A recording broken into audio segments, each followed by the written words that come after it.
felon is also believing what they want to believe. There is no direct evidence yet that he actually took money or services, but he might have. That's what the House impeachment inquiry is all about. Now, as a Christian, I'm not supposed to root for personal destruction, but I am compelled to seek justice. So that's where I am. Back after this. If you own a vehicle with less than 200,000 miles, listen up. Car Shield is a low-cost monthly vehicle protection plan now available to you. This protection plan is at an all-time low price. Please call 800-925-7584 for a free quote. Drivers who activate today will also receive free roadside assistance and towing at no additional cost. That is 800-925-7584 right now. That is the Morning O'Reilly Update. More analysis later on. From the Michaels Flooring Outlet Weather Center. We've been talking about it for days, but the much advertised warm-up really kicks in today. Mostly sunny for your Friday. Temperatures soar more than 10 degrees above normal for this time of year. Up to 88. A little humid, too. Tonight, clear, dry, down to 68. Saturday, a run for the record. I'm forecasting a high of 91. The record in St. Louis is 93. Not much change Sunday, up to 88. Autumn air potentially arriving late next week. That's your First Alert forecast. I'm meteorologist Matt Chambers. When it's important to you, stay informed. It's on News Talk STL. India and the United States of America co-chair this initiative to maximize the impact of our investments. In Congress, they have spent all year investigating the president. I mean, we are holding Iran to account. News, analysis, and opinion. The line isn't for us to go bankrupt. The line is somewhere in the middle, and the only way to resolve that is to actually negotiate. 101.9 and 94.1. Gotta know what's happening. News Talk STL.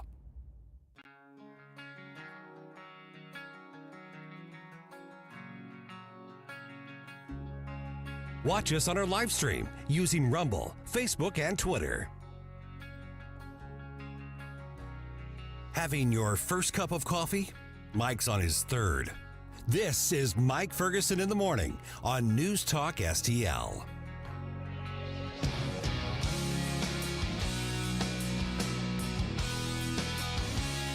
The impeachment inquiry of Joe Biden, or into Joe Biden's affairs, is now officially underway. They had the first hearing on Thursday. So where do we go from here, and how does it look like it's shaping up this early in the whole process? Well, we've got updates for you here in just a little bit. Hey, good morning. Mike Ferguson here. Happy Friday. Thanks for making News Talk STL part of your day. We're going to visit with our good friend Paul Kurtman and kind of review the week's news here in just a few minutes, right around 6:05, a little bit later on. Hey, for you Newsmax TV fans, I know there's a lot of you. They do a great job. Carl Higbee, he's on Monday through Friday. He's going to be with us in the 8 o'clock hour. And, you know, we're going to start talking about the impeachment inquiry, also the status of the UAW strike. Is the government actually going to shut down? So much to cover with Carl here a little bit later on today. Very special event happening right here in the St. Louis area, happening in St. Charles on Saturday. And that is a celebration of all of the lives saved with the work that Thrive STL is doing. And you can be a part of it. Matter of fact, just because you are part of the News Talk STL family, you can get a complimentary ticket to that event. We're going to tell you how. We talked to Bridget Van Means from Thrive on Thursday's show about what's happening tomorrow and about all of the great success that they've been having for decades. Here's what she had to say. This is really special. When we talk about the fight for life, we talk about trying to save lives in the abortion and life debate. A lot of times we focus, and we have to, we don't have a choice, on all the work that needs to be done. There's a lot of work when it comes to saving lives, because there's a lot of work when it comes to providing for women who are in a difficult situation. There's a lot of work to counter cultural narratives. There's a lot of work in countering media narratives. And frankly, there is a public policy and politics debate. But when you talk about the work, it's a heart-to-heart thing. And so while we often say this is tiring work, this is hard work, this is work that's probably never going to end because we have so much in our culture to overcome, it's important every once in a while to say, but we can look back and celebrate what has been done and what is being done, because lives are being saved right now. And look at where we are. There's nothing wrong with doing that. Mm-hmm.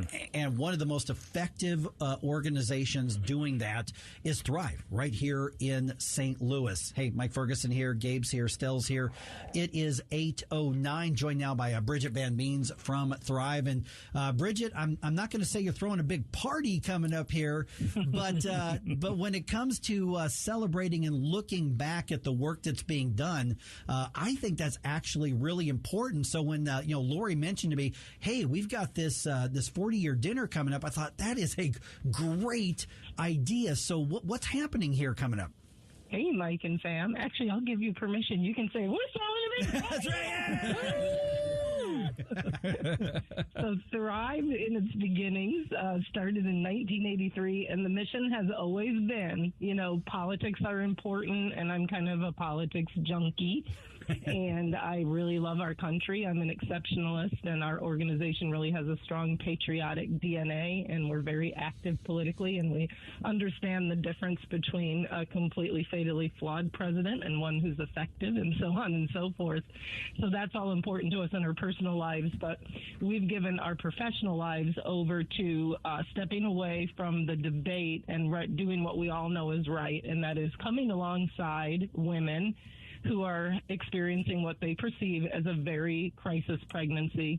And usually these women are just, wonderful, everyday gals living their lives. And they get pregnant, and they really see that pregnancy as a threat to their future, right? So they may see it as a financial threat. It seems like it's going to be a threat to their career. And they really feel frightened and they feel stressed out. So there's no point, and it's not right to judge these women.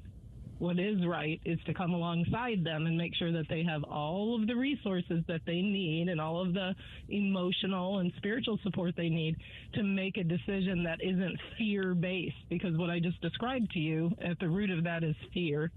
So we want to do everything we can to address what they're afraid of. This pregnant support, the women are individual children of God, and with that comes autonomy, and with that comes free will. And judging the women and controlling the women and pushing the women is not the right thing to do.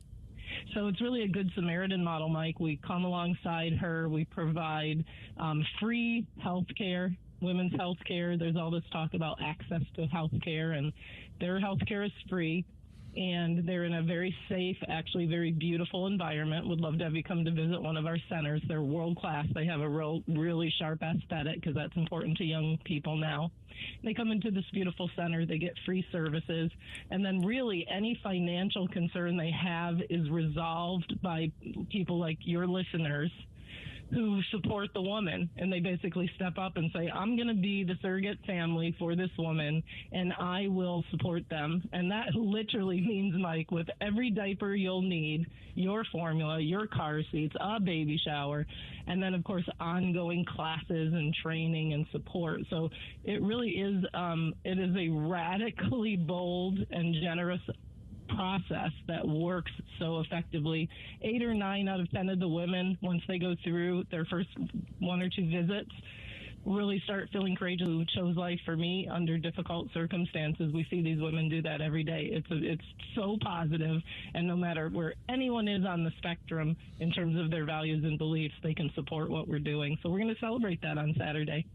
Good morning, Bridget. Gabe Pfeiffer here. We've been supporting Thrive personally for a while now, and my wife and I are actually going to be at the dinner. I was going to say, hey, what are you and Janet doing on Saturday, Gabe? We're going to that dinner, and Janet's going to wear a gown she's been planning on wearing forever. So we were there celebrating with you guys too the same year, when Roe v. Wade was overturned. Yeah. And I was just wondering how the work has changed in the post-Roe world. Well, isn't that amazing? Because Missouri, and I know you have listeners outside of Missouri, but in Missouri, we had already been doing this work, and even our lawmakers have a very pro-woman take on this. So, the laws that they've been going after for years now has really also been about supporting the woman. So Missouri is an actual kind of a test case and a beta test for, what would it look like if everybody just put the focus on helping this woman through a difficult time. So post-Roe wasn't a whole lot different than pre-Roe, because remember, guys, on October 21st, 2019, Missouri had its first abortion-free day, and that was all done without the laws pushing it. That had to do with so many women were choosing life here in Missouri. The numbers of abortions that the local abortion clinics were able to perform had plummeted, and they decided to pack up shop and head across the bridge into Illinois, where it would be easier for them to do. So that's what's so cool, is the work that you're supporting, the work that your listeners and I are putting our hearts and souls into. It just keeps clicking along regardless of what happens with the laws. Now, we do know that there will always be a natural drop in abortion when the laws change. So we very much think that that's amazing, and we are seeing that in other states across the nation, that there's a natural dip, because laws are supposed to teach, right?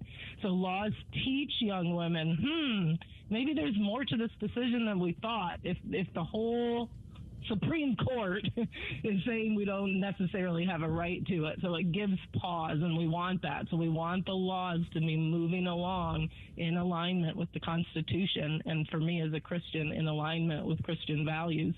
But that's the cool thing. We're busy. We're still helping women, and your support is needed now more than ever as we are taking our model national, right? We're the best in the country at what we do, and that's not just, me saying it, but rather by data-driven, and now we're going to be taking this opportunity into all of the other states. So we're so excited to have you with us Saturday.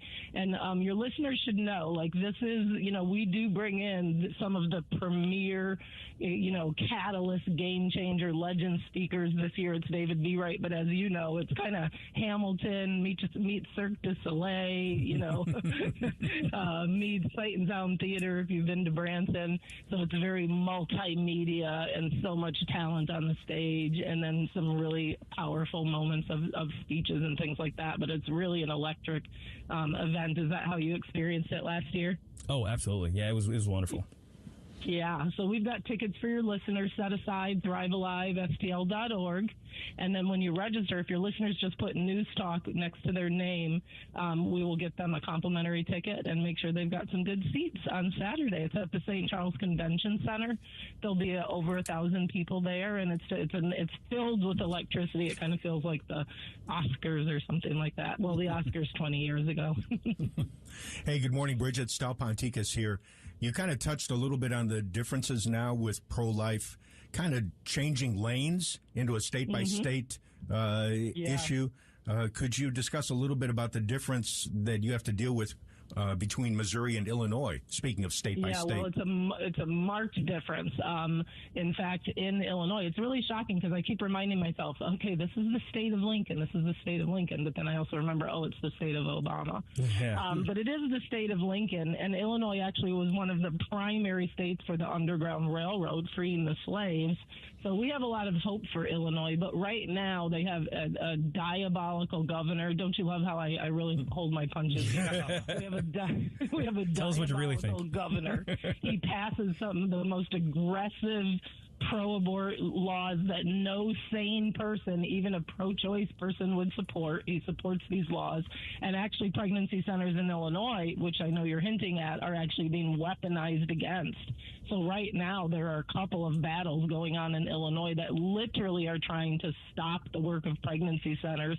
Can you imagine trying to stop the work of simply helping women make a choice they can live with and helping women feel supported when they're afraid? No profit nonprofits. These pregnancy centers always run as a nonprofit that's providing free services and baby supplies and diapers and prayer, and they're wonderful, healthy, robust women's healthcare entities. And right now, Illinois is completely weaponizing against them. So, we're testifying in trials, and it's quite a battle. So the difference between Missouri and Illinois right now is night and day. And we are praying and believing that there can be someday a shift in Illinois and that it would get back to its roots. Illinois actually was the first anti-abortion state way back in the 1800s. So we really believe that they can turn, but it's a rough place to live, and we know we have a lot of people leaving there to come here. And one of the things I love is that you are able to take even small donations and turn them into big impacts in people's lives. And, of course, that's one of the things you're celebrating this weekend here. So, Bridget, let's give out that website again and that code again so that people can get involved. Because there are still some seats available is what I'm hearing you say. Yep, we always save a few tables out towards the end of the week to grab special people like you. We just had a really cool group step forward, and it was like, yes, we still have a table for you. So they're going to go to thrivealivestl.org, thrivealivestl.org. There'll be just an easy registration there. Go ahead and put News Talk next to your name. We'll make sure that you get your tickets and that you have a good seat. And yeah, it's so cool. People will give everything from pledging to give $33 a month or $33 one time, and then we'll have some very exciting donations for people who can do it, and we'll have some people that are giving $100,000, $200,000, $300,000. We've had $1 million donations, and every single one of them matters, whether it's the widow's mite or the billionaire's gift. So come and have a great time with us, and once someone comes once, they always come back. So we're excited to have you. thrivealivestl.org. The news roundup comes your way here in about 2.5 minutes. And don't forget, if you register to go to tomorrow's event, put News Talk STL next to your name, and you're going to get that complimentary ticket. All right, we'll be back with that news roundup just ahead. Right now, information segment on 101.9 94.1 News Talk STL.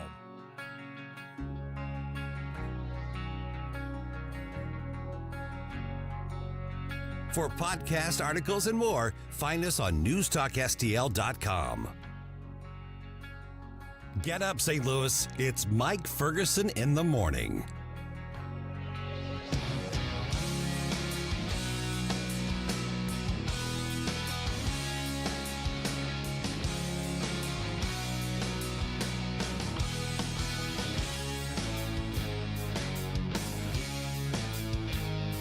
Listen anytime. It happens anywhere. Everywhere. Every day continues to bring more news with the News Talk STL app. Keep St. Louis's home for conservative talk with you wherever you go. Download the News Talk STL app in the App Store or at newstalkstl.com. We're here with our great friends, Kathy and Rob Connor from Connor Roofing. One thing I love about your company, Kathy, is customer service. We pride ourselves on making sure our customers are happy, and you can check out our Google reviews. We're very proud of that as well. And if you're not happy, we will do what it takes to fix the problem. Well, that's just it. You set expectations, and we like to really educate our customers, and it gets done the way we said we were going to do it. Call Connor Roofing, 314-375-7475 or connorroofing.com. That's CONNER roofing.com.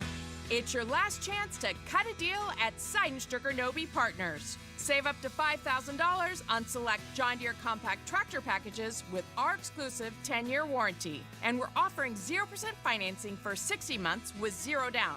Get your John Deere equipment by shopping online or visiting us at any of our 28 locations. Let's cut a deal now before it's too late. snpartners.com. Offer valid through 9/30/2023. Some restrictions apply. See dealer for details.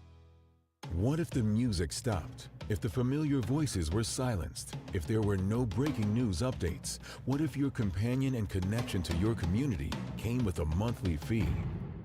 Don't worry, we're free local radio with you wherever you go, celebrating 100 years and looking forward to the next 100. We are broadcasters. Text radio to 52886 and let Congress know you depend on your local TV and radio stations. This message furnished by the National Association of Broadcasters. For $1 a day, if any covered appliance breaks in your home, we guarantee to fix or replace it. All makes and models, washers, dryers, refrigerators, air conditioners, and more. Guaranteed to be fixed or replaced for $1 a day. Call the Home Service Club now for free information. 800-399-3701. 800-399-3701. 800-399-3701. That's 800-399-3701. Staff Sergeant Mark Anthony Madrid. Staff Sergeant Samantha Cowell. I'm Staff Sergeant Alex Staff Sergeant William Lewis, and I am proud to defend my family and our nation. The Air Force Reserve is part of the story of this great nation. I'm grateful that I have a chance to wear the uniform of the heroes that went before me. I am proud to be part of a team that helps make a difference in the world. Every day, men and women from communities across this nation serve as reserve citizen airmen. Even as technology evolves and changes, our commitment to defend and protect this nation remains steadfast. We celebrate those who have served and those who are proudly serving. We celebrate our proud history and look towards an exciting and uniting future. Our mission is to fly, fight, and win in air, space, and cyberspace. And I am proud to be a member. And I'm proud to serve in the United States. And I am proud to protect our country. Proud to serve in the U.S. Air Force Reserve. This news update brought to you by Anton's Plumbing and HVAC. Call Anton's at 314-338-3941 or visit them at antonshvac.com.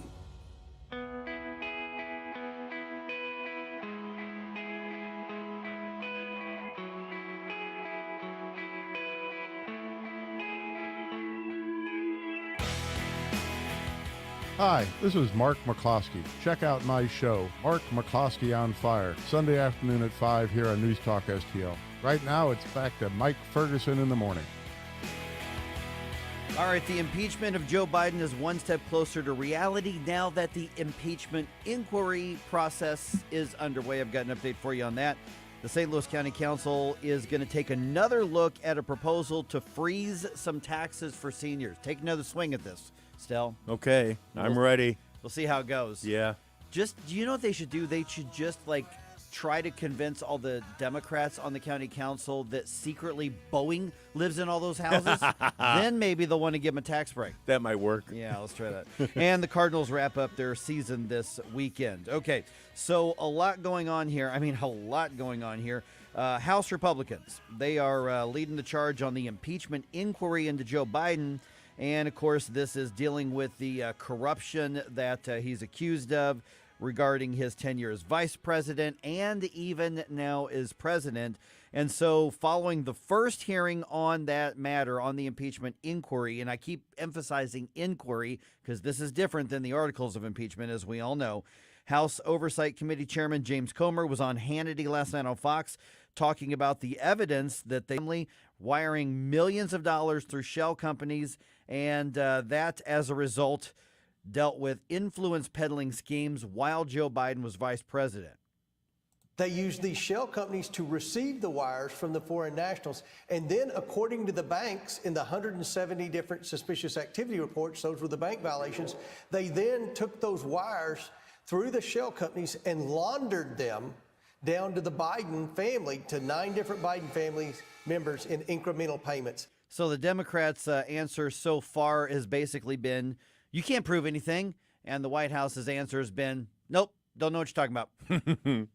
Yeah, Democrats are saying, nothing to see here. Move along. Pretty much, yeah. All right, speaking of Democrats, I got a soundbite here from a Democrat regarding the government shutdown. So as of right now, we're heading into the weekend with a government that's operating. When we go into the week Next week, that may not be the case. All right, so Congressman Dean Phillips, he is a Democrat from Minnesota. He was on Special Report on Fox. Well, he and Republican Michael McCall sat in together for the interview. So after being asked about the government shutdown that's probably most likely happening, Congressman Phillips said he's worried about, specific parts of the government shutting down, including, for instance, the Small Business Administration and the loans that they process and all that sort of thing. Hundreds of thousands of women and children who rely on support for food, our military not being paid. I believe Chairman McCall and I see this the same way. It's not in the best interest of the country. It's a failure, by the way, of both Democratic and Republican House leadership over generations that have created the circumstance in which we find ourselves. I don't really know anything about Congressman Dean Phillips, but I do appreciate that he said, yeah, this is Republican and Democrat, and it's over many, many years that they've gotten to the point where they just can't basically do anything functionally when it comes to a budget. Okay, here's an update to a story I told you about yesterday. St. Peter's Board of Aldermen unanimously passed that ban on panhandling and soliciting in traffic. They took care of that. It was 7-0, man. They're not messing around there still. So basically, you're not allowed to ask for money or anything else. You're not allowed to approach vehicles in the roadway in St. Peter's. Vote was taken at last night's meeting. It goes into effect immediately as soon as the mayor signs it. You know, I kind of wonder, because it's specifically St. Peter's, will other municipalities in the area get on board here and decide, hey, if they can do that out in St. Peter's, maybe we should do it here individually and not wait for St. Charles County or St. Louis County to do an all-encompassing type of thing, but we'll do it in our own city. Yeah, I think there's a few that have done it, and I think you're right. I think there will be some more that say, okay, now that they've taken the first slice of the pizza, now we'll go ahead and get in there as well. All right, Battlehawks could have more teams to compete against next season. This is interesting. The XFL and the USFL announced that they're merging in 2024. Boy, I saw a lot of stuff flying around yesterday from fans who were concerned what might happen to the Battlehawks. Right, yeah. Now, the XFL's already announced that Battlehawks are staying here in St. Louis next year, but the XFL does things completely differently than the USFL. So it'll be interesting to see what they do as far as the rules, and the USFL basically has hubs for teams to play in, so it's going to be really interesting to see how that works out. All right, the Cardinals lost their final road game of the season, which means they lost the final road series of the season as well. Final score in Milwaukee was 3-0. Final series of the season starts tonight at Busch Stadium. Reds are in town for a 3-game set. First pitch tonight at 7:15. It's over after this weekend. We get a chance to celebrate Adam Wainwright this weekend, so that'll be good. Yes, and I actually have a soundbite from Adam Wainwright here that will play in less than 30 minutes. All right. Today is National Coffee Day. Yay! So you know. Yes! That's actually how I greeted Stella when he came out, like, Happy National Coffee Day. So Krispy Kreme, Dunkin', Flying J, several other chains, they've got various offers of free or buy something and get a free cup of coffee. Probably others out there, too, so let me know if you want. Quick fun fact here. 63% of Americans drink coffee every day. I don't know what's wrong with the other 37%.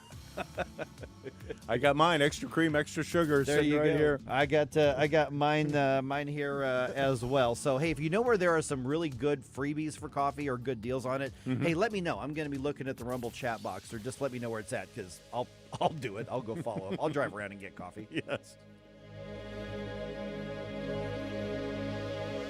What happens next? Which one of you on stage tonight should be voted off the island? I think that's disrespectful to my fellow competitors. Nobody wants to. Happens right here. Donald Trump is missing in action. He should be on this stage. Donald Trump won't show up here to answer questions. Never, ever doubt who we are. Part of how we win elections is reaching the next generation. We can't trust you. St. Louis's place to talk. We are the greatest country on God's green earth. 101.9 and 94.1 News Talk STL. Oh, Hank, what a wonderful spider web you have built for us. I love this fabulous space we have right here in the corner of the kitchen. Thanks, Charlotte. I think I'll build us a vacation web in the coat closet. Oh, no. It's the pest control company again with those green wheels. They always kill the mood. This is Derek, the owner of All Solutions Pest Control. Give us a call today at 636-486-7888. We'd love to help you out. Learn more about our special $67 offer. You can visit us online at allsolutionspestcontrol.com. If a pest-free home is your goal, call All Solutions Pest Control. I'm Missouri Attorney General Andrew Bailey. Human trafficking is occurring right here in Missouri. You can help combat it by learning the signs of human trafficking and reporting suspicious activity to law enforcement. Victims may appear malnourished, show signs of mental or physical abuse, or avoid social interaction. If you're a victim or know someone who needs help, contact the National Human Trafficking Hotline at 1-888-373-7888 or text the word HELP to Be Free. Together, we can fight human trafficking in Missouri. Brought to you by the Missouri Attorney General's Office. This is Julia Gordon-Bramer, your host of Mystic Fix. I'm a professional tarot card reader, author, and scholar of mysticism. Mystic Fix offers playful, practical advice and spiritual tools for modern living. It's a program for the whole being and journeying the lesser-traveled paths. Each show features guests and authors in lively conversation, ranging from crystals to Kabbalah, yoga to Yetis, and of course, tarot card reading. Mystic Fix, Saturday nights at 8 on News Talk STL. KLGY HD3 Clayton, K270BW Bellefonte, KNBS Bowling Green. This is News Talk STL at 1019, 94.1, and always streaming at newstalkstl.com. This hour from townhall.com. I'm Rich Thomason. The Biden impeachment inquiry is underway with the opening hearing on Capitol Hill, but as far as the legacy media is concerned, it doesn't exist. Despite the lack of coverage, Republicans are moving ahead. They're now seeking the personal banking records of Hunter and James Biden. Kentucky GOP Congressman James Comer. The House Oversight Committee, along with the committees on the Judiciary and Ways and Means, will continue to follow the money and the evidence to provide accountability so that Americans know their public offices are not for sale. Democrats suggest it's Republican payback for the Trump impeachments. Speaking of the former president, he's in California, and so is White House correspondent Greg Clugston. He may have skipped out on the second debate this week, but Trump is in Los Angeles to speak directly to Republican Party leaders and voters. He's the keynote at the state's GOP convention today. Interestingly, the state GOP has changed its rules, and any candidate who pulls in more than 50% of the primary vote will be awarded all 169 delegates. This winner-takes-all rule makes it possible for Trump to sweep the California delegates in March and move closer to clinching the Republican nomination. Greg Clugston, Los Angeles. Elon Musk has visited the southern border. The billionaire entrepreneur placing himself smack in the middle of the illegal immigration debate. And since President Biden took office, millions of illegals, some of them on terrorist watch lists, have poured into the country. In the absence of any major progress in contract talks, the United Auto Workers Union set to expand its strike against Detroit's big three automakers. The UAW has set a noon deadline for movement in the contract talks, or else looks like more picket lines will be going up. On Wall Street, the Dow futures up 166 points, NASDAQ futures 100 points higher. More on these stories at townhall.com. Urgent Camp Lejeune settlement message. On September 6th, the government announced it will soon begin providing fast, guaranteed settlements to Camp Lejeune Marines, families, and civilians. Awards will range between $100,000 and $550,000, with an option for higher amounts. If you or a loved one spent time at Camp Lejeune and suffered cancers of the bladder, liver, or kidneys, leukemia, non-Hodgkin's lymphoma, Parkinson's, or kidney issues, you may qualify for compensation and could be paid within 60 days after accepting your settlement, with your VA benefits fully protected. You may be entitled to a significant financial award for your Camp Lejeune claim, but you must act now. Call the James Harris Law Camp Lejeune helpline now to get the compensation you deserve. We're already fighting for thousands harmed by the water at Camp Lejeune. Call now or you may forever lose your right to be awarded a settlement between $100,000 and $550,000. For your free evaluation, call 800-320-7171. That's 800-320-7171. 800-320-7171. Inflation is... From the Michaels Flooring Outlet Weather Center. We've been talking about it for days, but the much-advertised warm-up really kicks in today. Mostly sunny for your Friday. Temperatures soar more than 10 degrees above normal for this time of year, up to 88. A little humid, too. Tonight, clear, dry, down to 68. Saturday, a run for the record. I'm forecasting a high of 91. The record in St. Louis is 93. Not much change Sunday, up to 88. Autumn air potentially arriving late next week. That's your First Alert forecast. I'm meteorologist Matt Chambers. This hour of News Talk STL is brought to you by Rodney and Jen Wallner and the entire Wallner home selling team at Berkshire Hathaway. Call them today at 314-810-SOLD. 314-810-SOLD.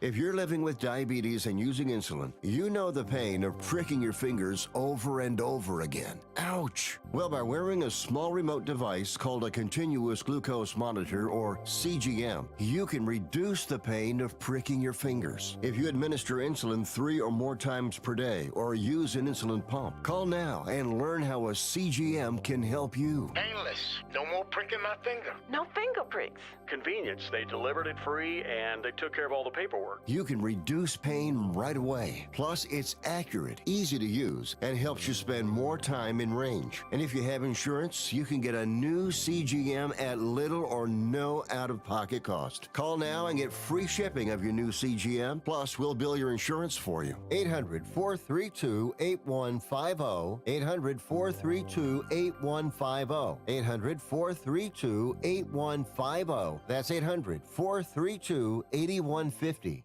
The news and talk that affects St. Louis. The walls are closing in on Joe Biden right now. The dominoes have started to fall. This is 101.9 and 94.1. The American people have a right to know.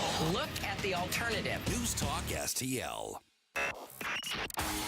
Mike Ferguson. This is the kind of adventure I usually have to force upon us, and here it is, falling into our laps. Gabe Pfeiffer. They're buying it.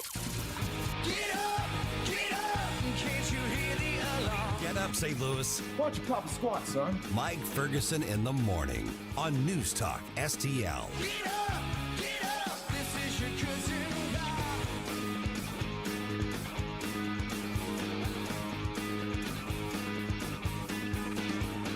It's Friday!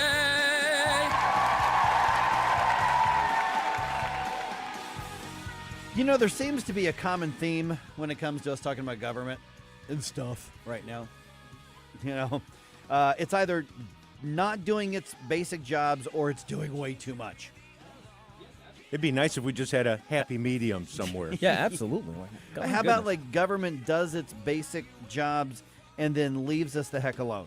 That would be nice. That would be the ideal. That's preferred, yes. I would love to see a world where we are not arguing between, partisan Republican and partisan Democrat. We're arguing between conservative and libertarian. Yes. That's a there's no such thing as a perfect world, but that would be as close to a politically perfect world as if the argument is just how small we're going to make government. That would require moving the Overton window way over. That's right. And I would like to start doing that today. Oh man, it is 6:06. We can all dream. 6:06 right now. Got Gabe Pfeiffer here. Got Stel Ponticus here. There ought to be a law. My name's Mike Ferguson. Oh man. All right, News Talk STL, best weekend programming you're going to find anywhere, not just in St. Louis. I am convinced we've got the best weekend programming probably of any talk radio station in the country. In the whole world? I mean, seriously. On the planet. I know. I've worked in other places as well, and I've got friends all over the country, and you know what you get most of the time on weekend programs on News Talk stations? Infomercials. You get infomercials. That's what you get. You actually get real News Talk programming all weekend. For instance, The Right Mind Show with Todd Showalter. Unique would be a word to describe Todd, I think. Unique, that's fair. Unique? Yeah. Wacky? Saturday evenings from 5 o'clock to 6 o'clock. All right, former News Talk STL talk show host and, of course, former state representative Paul Kurtman joins us right now. All right, Paul, let me start. I want to get to the budget and the shutdown thing here in a minute, but the impeachment inquiry is now underway, and the Republicans are doing this far more methodically than the Democrats did when they went after Trump. But for instance, I think you know this guy, Congressman Jason Smith, was on Fox, was on Hannity last night, and here's what he had to say after the first round of the hearings. We know that President Biden was aware of his son's business dealings, but these documents prove that he was connected to his son's business dealings through emails, through phone calls, through dinners at the White House, to foreign trips on Air Force Two. Okay, so were you and Jason were in the legislature at the same time, right? Yeah, we were. We served together. He was the majority whip, and I was his deputy whip. Ah, got it. Okay. So when you look at the impeachment inquiry, what's interesting, and SRN News actually just had a national report on that in our last information segment, pointing out that there is very little media coverage of this. So we'll talk about the merits of the impeachment inquiry hearing. But I noticed that too, that there isn't a lot. Now, there's a lot of other things going on as well, but there's really not a massive coverage of this the way that there has been on other steps towards impeachment, whether it was Trump, Clinton, or anybody else. Yeah, well, I mean, this just kind of reinforces what Americans have been afraid to think, but have been more increasingly likely to say out loud over the last few years, and that is that the mainstream media is just in on it with the left. If you look at some of these tweets that were coming out from some of these Democrat congressmen, they're talking about how it was an evidence-less clown show. They're saying there's no merit for these impeachment inquiries at all. Well, the Republicans were saying that about Donald Trump for years, but it didn't stop the mainstream media from constantly repeating every single talking point that the left had. But now that the left wants them to remain silent on impeachment inquiry, they're more than happy to remain silent on this impeachment inquiry. And the thing is this is still rather historic. Very rarely in American government and American history have we had impeachment inquiries. So the fact that we have one at all is in and of itself newsworthy, at least to talk about. But certainly you're not going to be able to count on the mainstream media to talk about exactly what Kevin McCarthy, to talk about what Jason Smith was just talking about. They're just not going to do it because, well, I'll just say it just like everybody else has been saying it recently. The mainstream media is in on it with the left. You can't count on them to give the coverage to the things that need coverage. Good morning, Paul. Gabe here. So one of the main arguments in favor of going through this whole impeachment thing is to get the media coverage to actually get some information out there about how corrupt this government is, because there's obviously there's no way we're going to remove him, but prior to the election, we need to get this information in front of voters. That was the original idea behind this thing. So what do you think it will take to actually break through all of the ramparts that the Democrat-led media is throwing up in our way? Well, it's the same thing that the Republicans have always needed to do. They just need a much better communication strategy. You have the mainstream media, then you have the alternative media, you have the new media. And if the Republicans could get their act together, like we say this all the time, it seems like every time an issue comes up, we're like, well, if the Republicans could get their act together from one election cycle to the next, we're saying the same thing.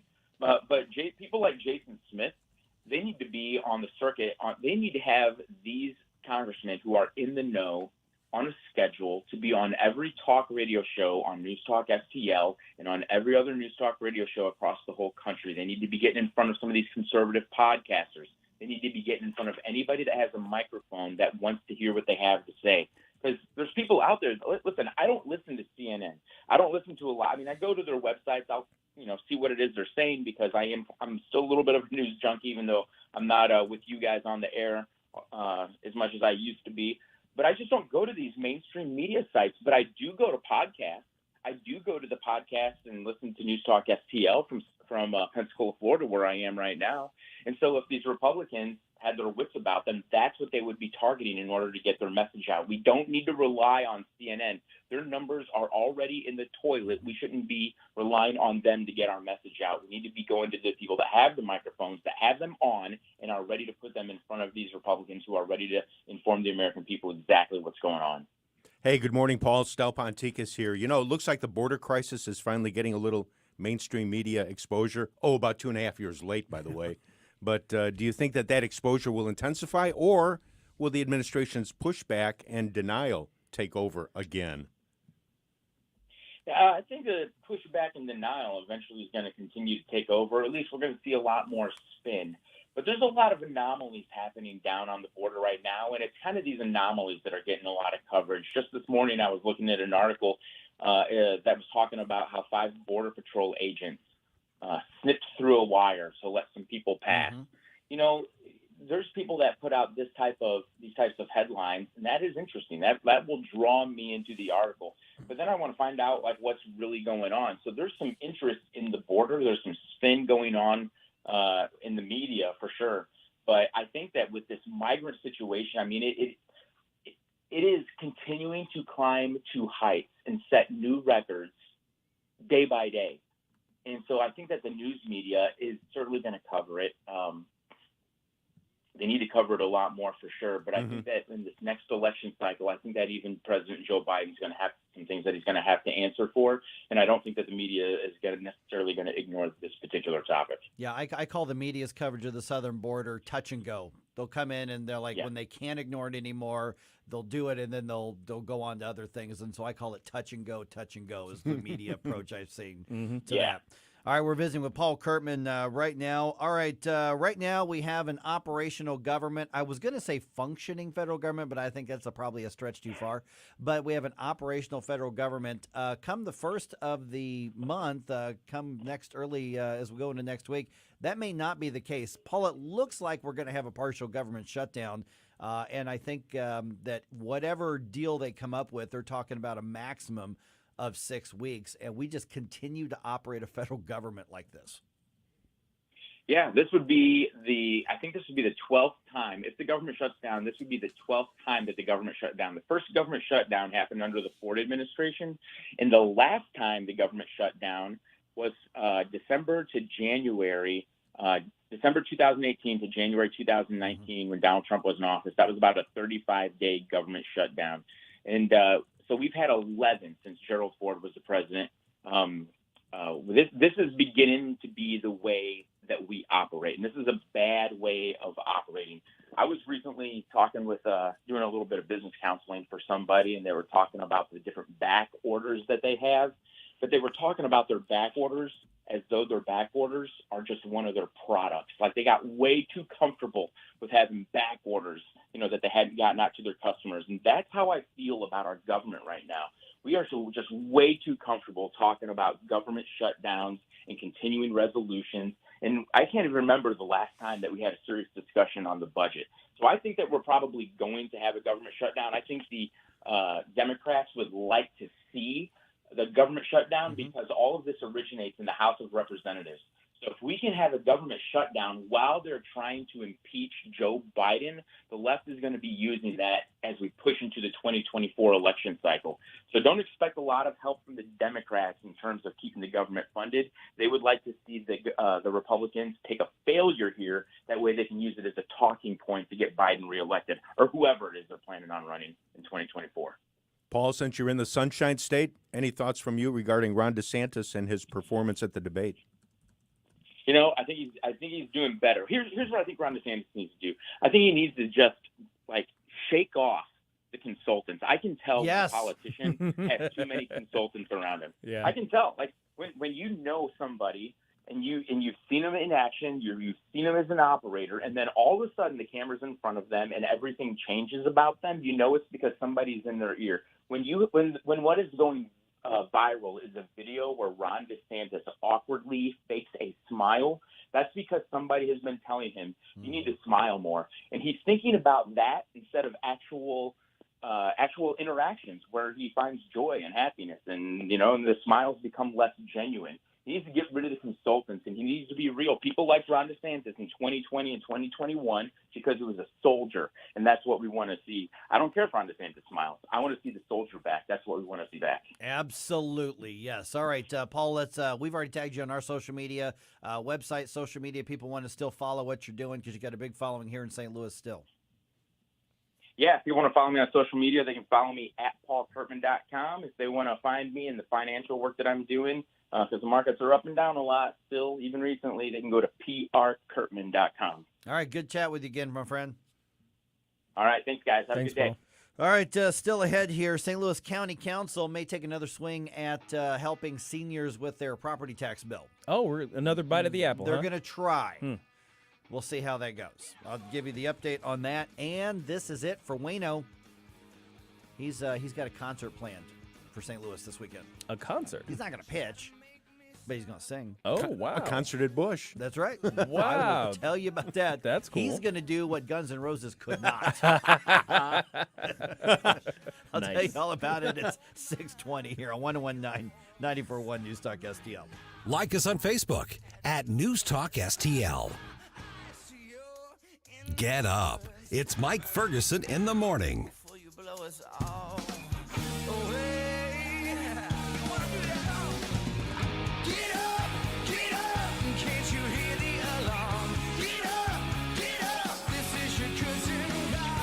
Dr. TJ, owner of the Institute of Natural Health, co-owner of Optimal Nutraceuticals, and the host of Wellness 101. Wellness 101 is designed to cut through the nonsense and provide you common sense, science-based information regarding health and wellness. On the show, we discuss topics like thyroid health, gut health, hormone optimization, and many others.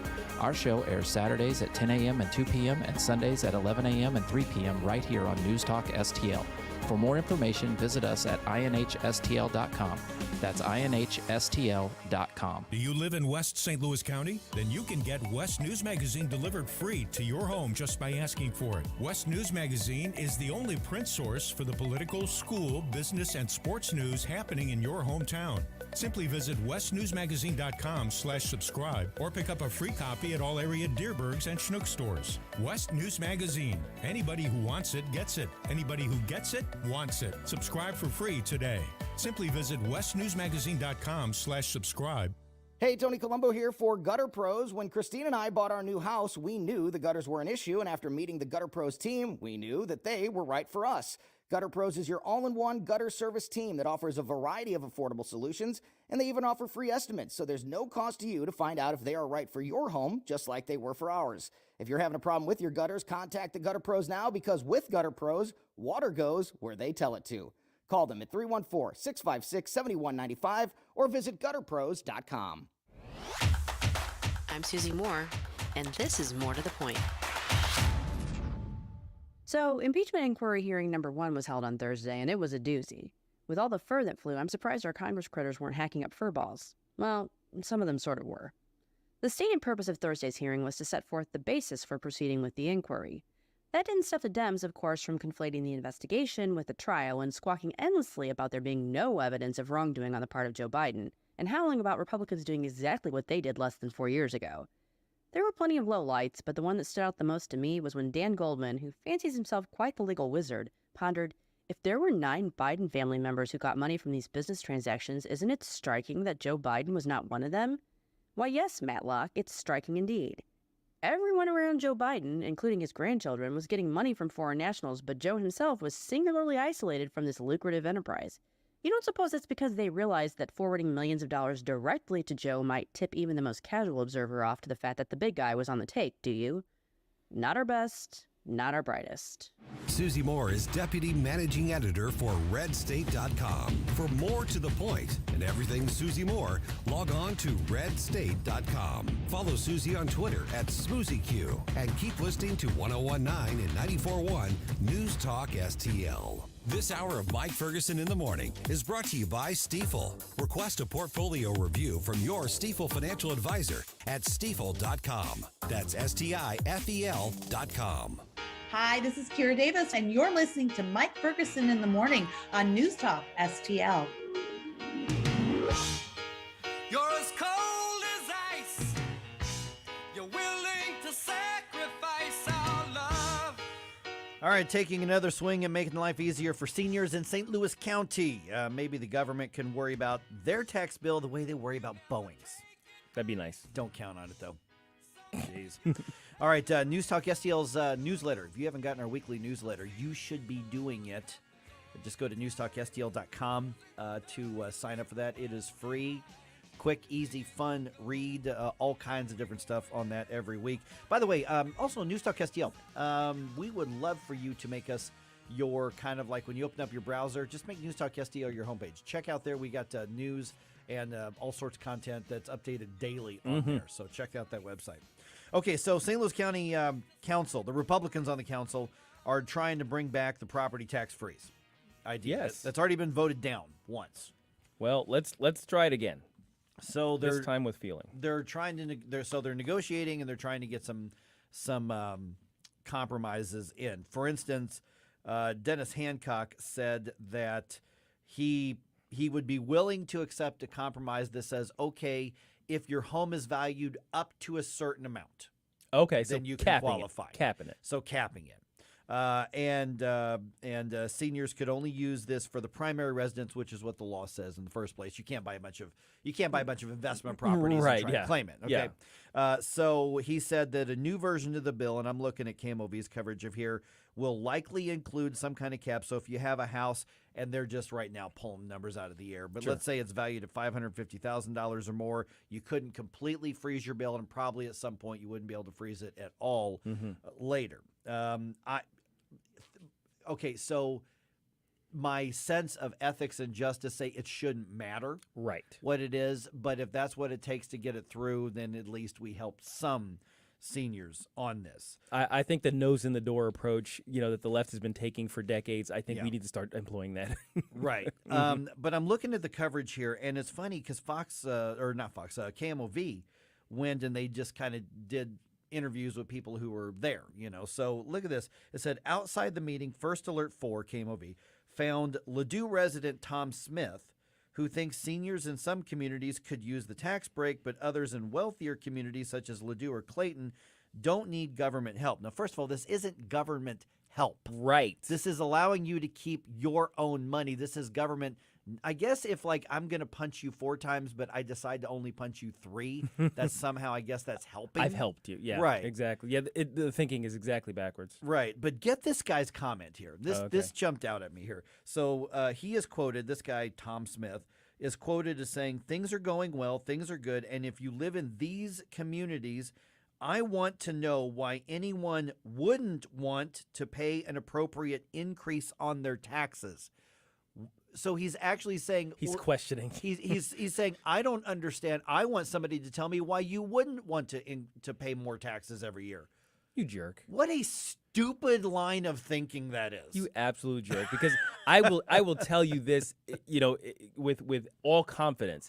Every person who advocates for higher taxes for other people is not writing that extra bill or that extra check to the government. They are not instructing their tax preparer to say, no, don't take any deductions. Right. I want to pay as much taxes as possible. They are not doing that. Nobody wants to pay more taxes. No. A lot of people want to tax other people more. Yes. But they don't want to pay more taxes themselves. And look at this. I'm just going to read this next paragraph from KMOV's coverage.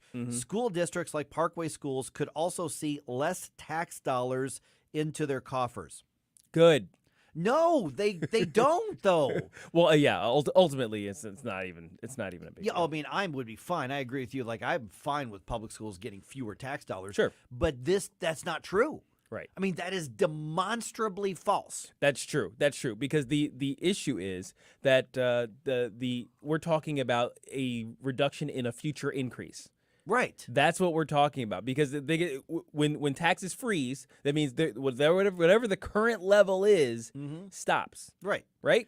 And you still pay that. So it's not a reduction of any dollar amount that the taxes are going towards these school districts. And that's how they wrote it. Schools like Parkway schools could also see less tax dollars into their coffers, and that is absolutely 100% factually false. That's absolutely false. That's not even close to accurate under this. Yeah, they're always working under the presumption, and I've seen this so many times that there is an increase. Taxes will increase every year on year, and any reduction in that increase is called a cut. Right. Every single time. That's how government likes to talk. That's how the government advocates like to talk. Well, and if they want to say, okay, well, what we meant was that there would be less percentage of taxable. Okay, well then, but that's not what you said. Right. You said fewer dollars coming in. That's absolutely not true. And of course, the superintendent of that district was quoted as saying, the implementation of this tax credit will be costly for school districts and the students they serve. And that was this quote from Keith Marty, who's the superintendent of Parkway Schools. And my answer to that is shut up. Yeah. You are still going to get more money because they are overinflating the value of our homes, and we're getting hammered on this.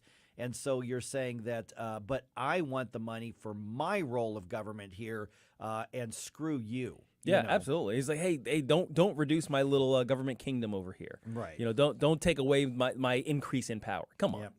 All right. So that we'll see what that happens. They're going to look at that in early October is when they're going to look at that. My guess is that it's going to get voted down. Yeah, probably. Because even like in St. Charles, where they passed this in St. Charles County, they already say we know we're getting sued. They don't know how this is going to turn out. Really? So they they're know thinking that the school districts are going to sue them. Oh, yeah, wow. because the school districts want to guarantee their revenue, and they couldn't give a rip about anybody in their district, other than their administrators and their teachers' unions and everything like that. All right, 314-912-1019. Also here, this is the final weekend of the season for the Cardinals, and they're doing something different. And I got to tell you, if they were having a season that is normal for the Cardinals, as opposed to this season where they've already lost 90 games, which hasn't happened in I don't know how many years. Yeah, it's been pretty bad here. On Saturday, Adam Wainwright's not pitching, but he's picking and grinning. I don't know if he's actually picking and grinning or not, but he's singing. Yeah.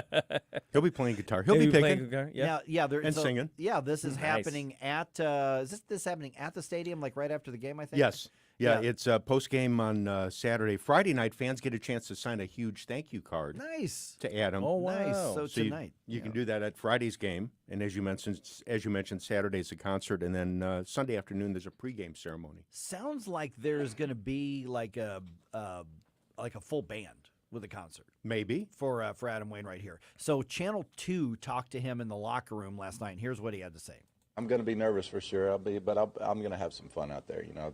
These are original songs that me and my friends have written, and we're excited to play them here in front of everybody. And one specific song is specifically for Cardinal Nation that I wrote, so I'm looking forward to playing that and pouring the heart out a little bit. So there it is. That's on Saturday. All right. He wrote a love song to Cardinal Nation. Come on, guys. You got to come out for this guy. Come on. Much. I might be able to make it to Sunday's game at the last one, so I'll see if I can work that out. That's the 2:15 game. Yeah, that's when everybody in MLB starts at 2:15 on Sunday. Yep. Wraps up the season right around the same time.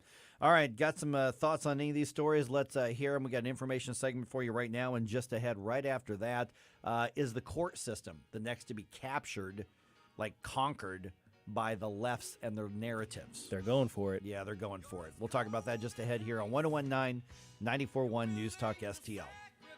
We give you news, analysis, opinion, and more. Only on News Talk STL. You never take advice. Someday you'll pay the price. I know. Get up. It's Mike Ferguson in the morning.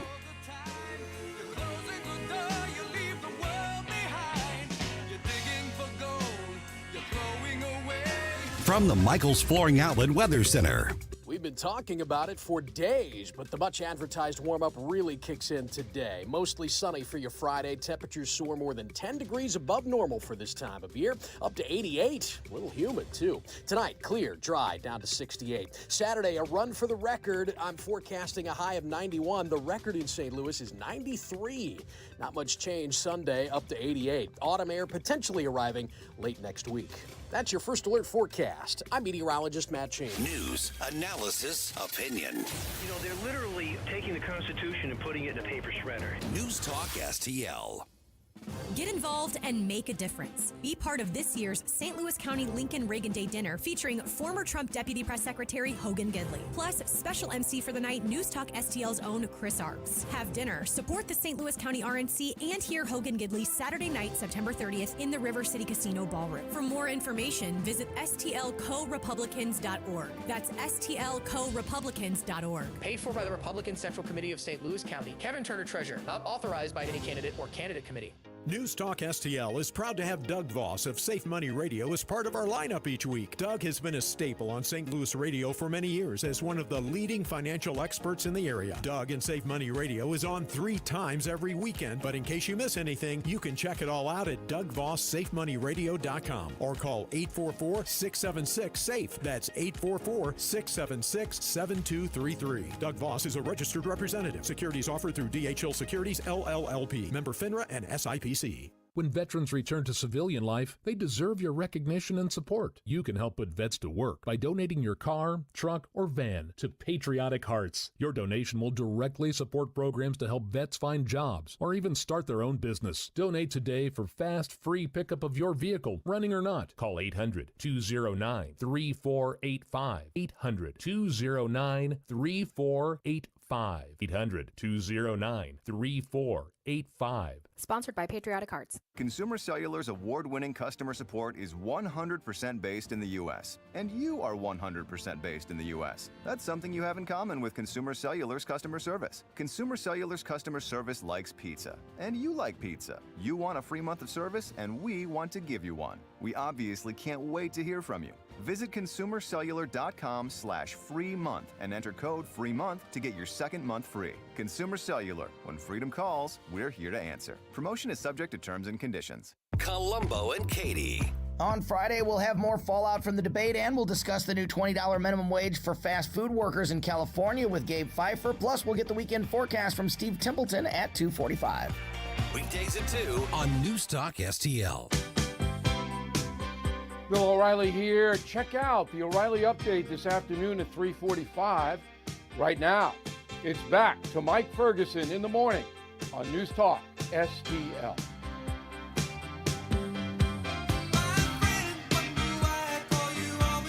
All right, are the court systems around the country, is the court process, the judiciary, the next to be captured by leftist culture conquerors?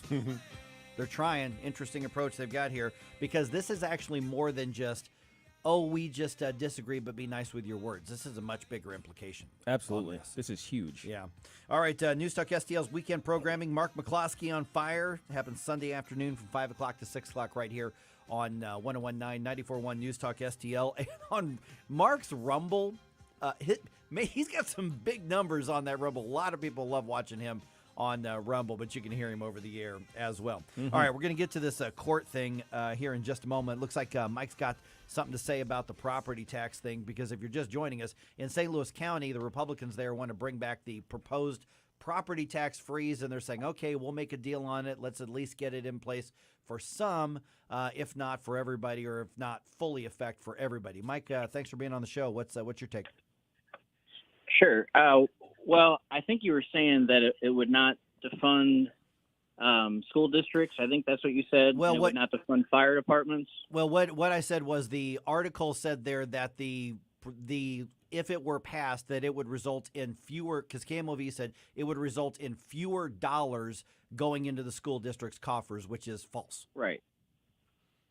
So that's defunding the school district if they're getting less money. But they're not getting less money. No, they would be collecting, St. Charles would be collecting less property taxes, which means less money for the public schooling system. That's not correct. And I understand. No. That's not correct. It is.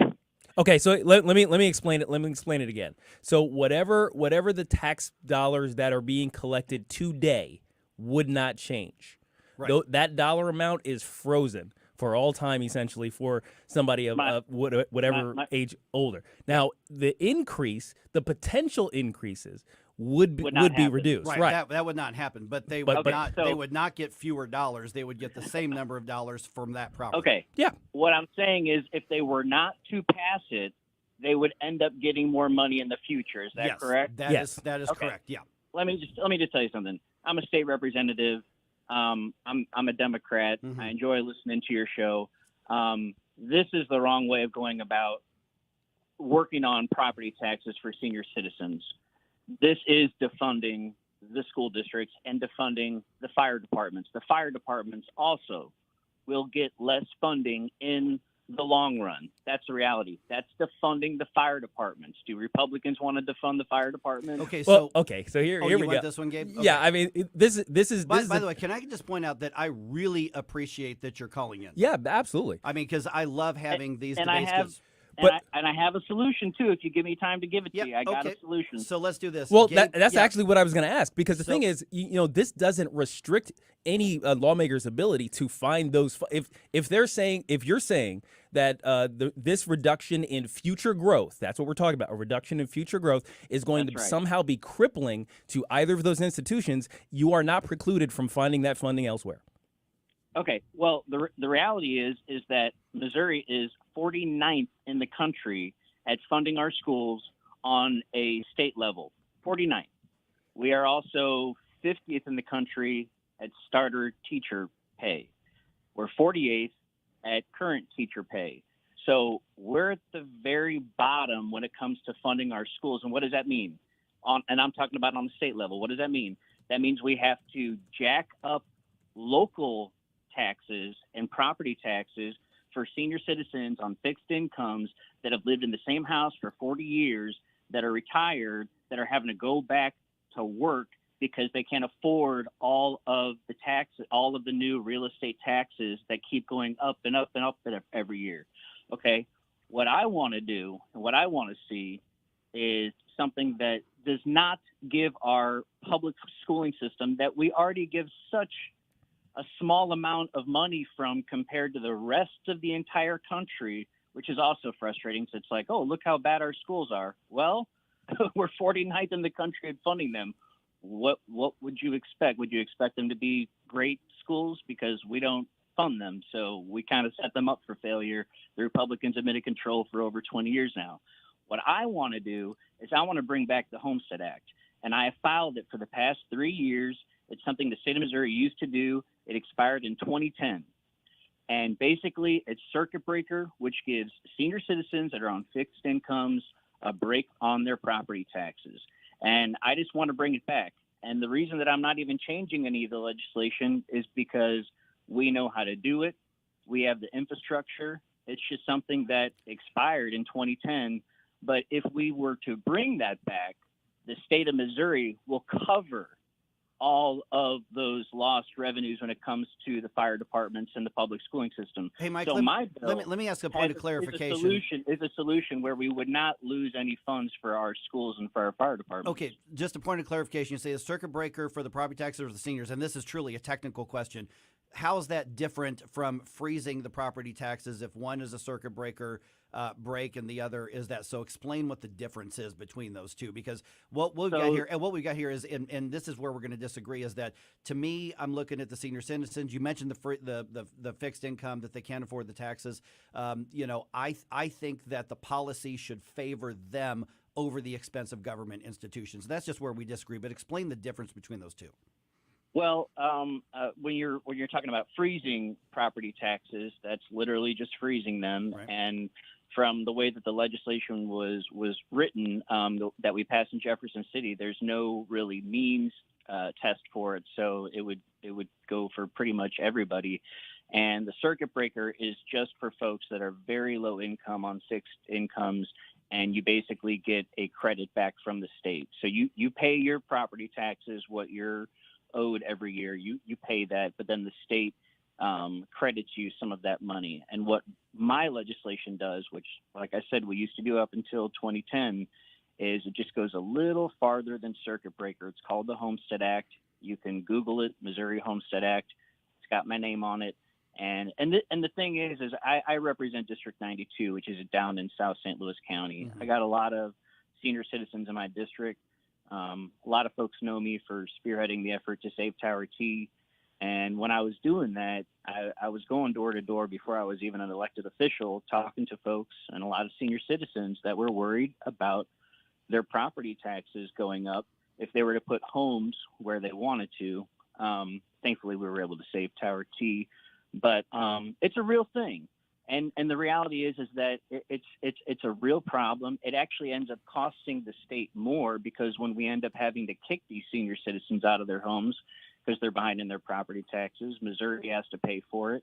And it's really because from on the state level, like I said, we're 49th in the country at funding our schools from the state level. Do you know what the average spending per pupil is around Missouri?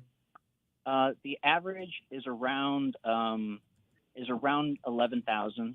Yeah, because between 10 and I'd 11,000. read 12 or 13 depending on the area, but 11,000 that sounds Yeah. about right. Well, like Yeah. for instance, in Afton, I mean, the way that it's set up in the state of Missouri is if you live in a rich neighborhood, they spend a lot of money on you. If you're in a poor neighborhood, they spend like less than half. So it's a way to kind of keep rich people rich and poor people poor. So like if you go to Ladue, they spend like 24,000 each on each student, and if you go to like Afton, where I'm from, where I went to high school until my last 2 years, it's about 11 or 12. So it just really depends where you live. And I think the system is it's set up based on the property values in the neighborhood.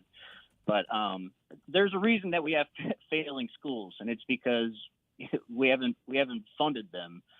So I don't believe that, but I appreciate your we're perspective. 49th in the 49th in the country. There are schools that spend way less money than any Missouri schools, and they get a lot better results. I don't think it's a money issue, but it's agreed to Well, then let we talk about solutions, and I don't know where you stand on this. Representative Michael Burton, I really appreciate you being on the show here, and this was a pleasant surprise. You talk about the disparity. You mentioned Afton and Ladue and all those sorts of things. I mean, there's a big amount of money per people. Yeah. So there's a obviously a lot of conservatives, not all Republicans, but a lot of conservatives saying, okay, well, this is exactly the case that we're making for school choice. And, the catchphrase is fund the students, not the systems. Let the parents and let the kids go where they're going to get the maximum amount of money. And if the school sucks where they're at, then they've got a lot of opportunities opened up and the kids can access that now. I mean, so what's your take on that? You're talking about taking public dollars. You're talking about taking public taxpayer dollars and putting them into a private for-profit entity, not a public school, but for charter schools and for private schools. And what it's going to do is it's going to destroy the public schooling system. Now, I understand some Republicans want to destroy the public schooling system. They hate the teachers' unions. I think there is some validity when it comes to some things that are going on in our public schools that I think we can have conversations about that I also have concerns, but I think it's blown way out of proportion. Our teachers are not groomers. Yes, you can find random videos on TikTok of a teacher talking about, transgender issues and things like that. But the majority of our teachers, the overwhelming majority of our teachers, are just teaching our kids, and they're doing the best that we can. And I just cannot believe how much folks on the right, which, I'm listening to you guys. Oh, yeah. Everything you're saying. I watch more Fox News than CNN and all that stuff because I want to know what's being put in my fellow Americans' heads. But the amount of attacks on our public schooling system, our public schooling system is amazing. There's a reason why so many inventions in the entire world have come out of the United States. It's because we have had this incredible education system that every kid gets a good education. But I am not for taking public dollars to give to private for-profit schools, and at the same time, it's going to destroy our public schooling system. And the thing is that the Missourians in rural Missouri really better be careful, because they think this is only going to happen in St. Louis and Kansas City, where it's going to destroy the public schooling system. No, it's gonna travel on out to rural Missouri as well. So, but my point is cutting property taxes for senior citizens. It does need to happen. But whenever I heard you say that it's not going to defund, or they're not going to get less money, yes, they're not going to get less money, but they're also not going to get more money, which is what they need, and what would be the trajectory of what they would normally get. So if St. Charles wants to, kind of screw themselves and also screw their fire departments, I guess we'll kind of see how it's going to work out there. But I'm hoping in January, when we get back into Jefferson City, I'm going to file my legislation again to bring back the Homestead Act, and it's a way to give that relief to senior citizens while also fully funding our schools and our fire departments. Okay, we've got to get to an information break here. Representative Burton, thank you so much. Pleasant surprise. Didn't know you were calling in. Thanks for calling. You and I need to connect. Email me, and let's do this more often, because, you and I disagree a lot, but I think we can prove that we can have the conversations on it. So my email is really quick, mike@newstalkstl.com. I'm putting it out there for everybody. Email me Representative. Let's do this again. I'm not kidding. Yeah, I'd love to come back on. And one thing I'll just share for your listeners is that, there's 163 of us in the House, 51 of us are Democrats. And believe it or not, the Democrats and the Republicans, definitely not always, but we actually get along a whole lot more than people even realize, and work together on stuff. And I just want your listeners to know that. So, And I've spent a lot of time in the Capitol halls. That's true. They're I mean, we do work together. Where people. Well, this is my third year, so when I first got there, I was like, oh wow, like people are getting along and actually working on good legislation, and we don't hate each other. And there are some people that are actually here for the right reasons. So it was kind of a shock to me. So, but yeah, I'll send you an email. I'd love to come back on your show, and just had to correct that one little thing whenever I heard and had to call in. So. Well, we just disagree on it. So we just, but the actual dollars and the percentages are two different things. That's what I was calling out, was their claim that the actual dollars would go down, which is actually not true. Now, you compare that to the what would be, that is a difference, and we have been talking about that. So, yeah, let's pick this up, and, because when the legislative session, we have lawmakers on at least once a week, and I try to get a variety of them. But with your willingness to actually engage like this, let's do it again, Representative. Absolutely. Okay, thanks so much for calling in. Seriously, send me the email. We'll connect. Yeah. You got it.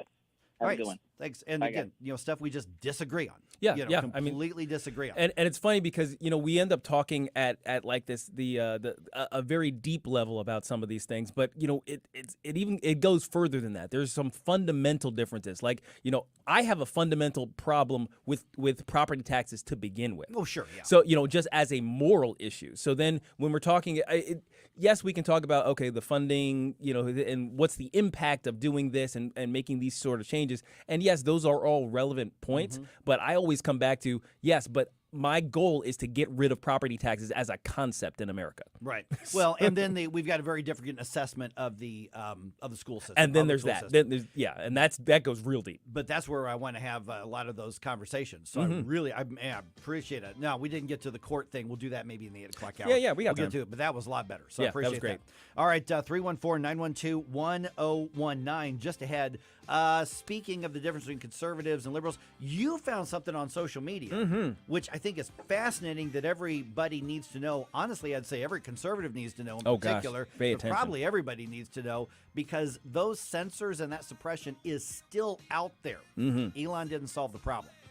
So this is fascinating. Right around 6:52, we'll talk about that on 1019-94.1 News Talk STL. For podcast articles and more, find us on newstalkstl.com. Get up. It's Mike Ferguson in the morning.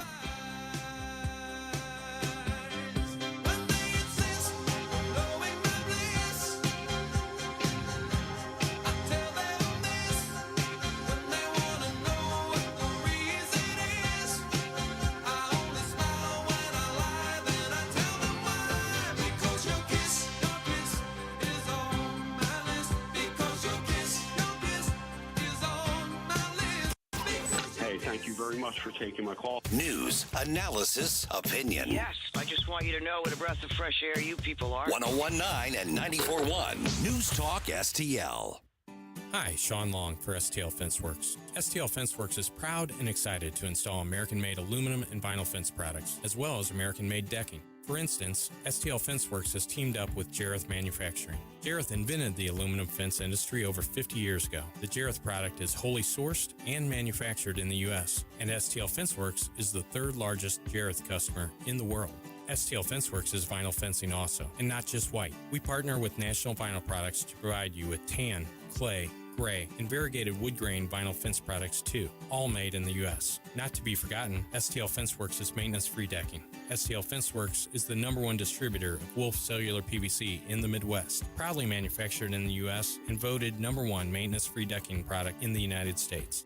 Let STL FenceWorks make your outdoor space magical. Visit stlfenceworks.com today and learn how we can make your backyard dreams into a reality. At STL FenceWorks, your satisfaction is our passion. Picture this, a room filled with fellow Republicans, all with one question. What could the future of St. Louis City look like under the leadership of Bill Eigel as governor? Hi, this is Mary Teresa McClain with the Republican Party, City of St. Louis. It's more than a meeting. It's an invitation to hear Senator Bill Eigel talk about the future of our city. Join us on Thursday, October 5th. Doors open at 6:30 p.m. Visit stlouisrepublicans.com for more details. Paid for by St. Louis City Republican PAC. Curtis Farber, Treasurer. Mystic Fix is sponsored by Kama Flight, redefining the dance between the masculine and feminine. Kama Flight is a somatic movement practice merging yoga, meditation, and massage. Workshops in 2023 are at the Chosen Retreat Center in Sebastian, Florida. For more, visit Kama Flight on Instagram at KAMAFLIGHT.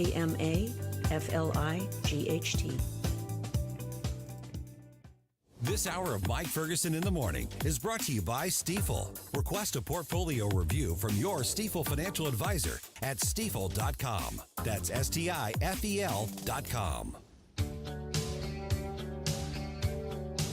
Hey there, Tim Jones here. Make sure you join me and my buddy Chris Arps this afternoon from 4 until 6 p.m. right here on 101.9, 94.1 News Talk STL. Right now, let's get back to more of Mike Ferguson in the Morning. Very pleasant surprise getting a call from Democratic State Representative Michael Burton and that debate that just kind of happened on the spot. That was a great discussion, and if you notice there, nobody yelled at each other. No, not at all. And I'm looking forward to his email because we can show that you can have those debates. It sounds like he and I disagree on almost everything. Yes. Probably not almost from kind of a fundamental level. We disagree on a lot. There's probably something we agree on, but there's a lot we disagree on. Sure. And so I'd love to regularly have those conversations. So we'll connect here later. Yeah, That was a very pleasant surprise. Absolutely. Representative, thank you so much for calling in. All right. And thanks for listening. Yeah, 6:54 right now. All right, you found something interesting on Twitter here because we've got just a few minutes for the next information segment with an update on the impeachment and inquiry and all that kind of stuff. But we're talking about the way that social media, in this case it's going to be X, but I'm sure that Twitter, all of the others I'm sure are doing something similar. Yeah. And they're targeting certain words. So if you're saying, why am I not reaching my audience? This is why. Yeah, Chaya Raichik, who is famous now as the creator of Libs of TikTok. Right. You know, she doxed herself. Eventually, basically, she revealed herself. Came out so she's been doing this experiment where she would see what words get you demonetized on Twitter. Now, demonetization for Twitter. Okay, for creators who have a certain level of reach, they have ads that are embedded into the comment section of their tweets. So, she has a tweet that says, "Hey, look at this craziness that happened on the libs on TikTok," and then there's all these comments down below. In the middle of those, you get the ads, and they do revenue sharing with those large creators for those ads. Right. Now, here's what she found: ads are not included under posts that include a list of words, and she's compiling this list. She's doing experiments showing, with the proper spelling of the word. I think she had some leaks from within the company too. I think that helped. I think that helped spur this whole thing on. So she would post with the words or phrase spelled out, and then a post with the words censored, and that's she's including like weird symbols and things like that in place of letters. So she has a list of her top 10 right now: drag queen, porn, groomer, innocence or innocent. Really? That's number 4. That will get you demonetized and probably get you throttled. Probably throttled too. Yes, I don't think she's checked that. Wow. Trans, LGBTQ, police. Really? Police. Wow. Non-binary, ugly for some reason. And you know what? We need less ugly in the world. We do less ugly. But this was a real big shocker right here. Amen. What? The word amen, the word that we use to end prayers or to express an agreement with a statement that's made. Amen will get your post demonetized. Oh, okay, so let's talk about how that matters. I mean, we're going to shortchange on time here, but that right there, clearly, if that's what's in their algorithms and that's what will get you demonetized, that's what will get you throttled, well, then that's clearly aimed at a particular worldview, people who are going to be talking from a Christian perspective. Absolutely, and the doing so discourages discussion on those things. It's a control of language that we haven't seen before until social media, and now we got to deal with it. these companies still have far more control, we realized. And my understanding is Elon Musk is responding by like, okay, I need to check into that. Yeah, absolutely. He's on it, but we'll see. It's not finished. He's It's not fighting. done. He's fighting with his own company. But yeah, the culture warriors want to be cultural conquerors.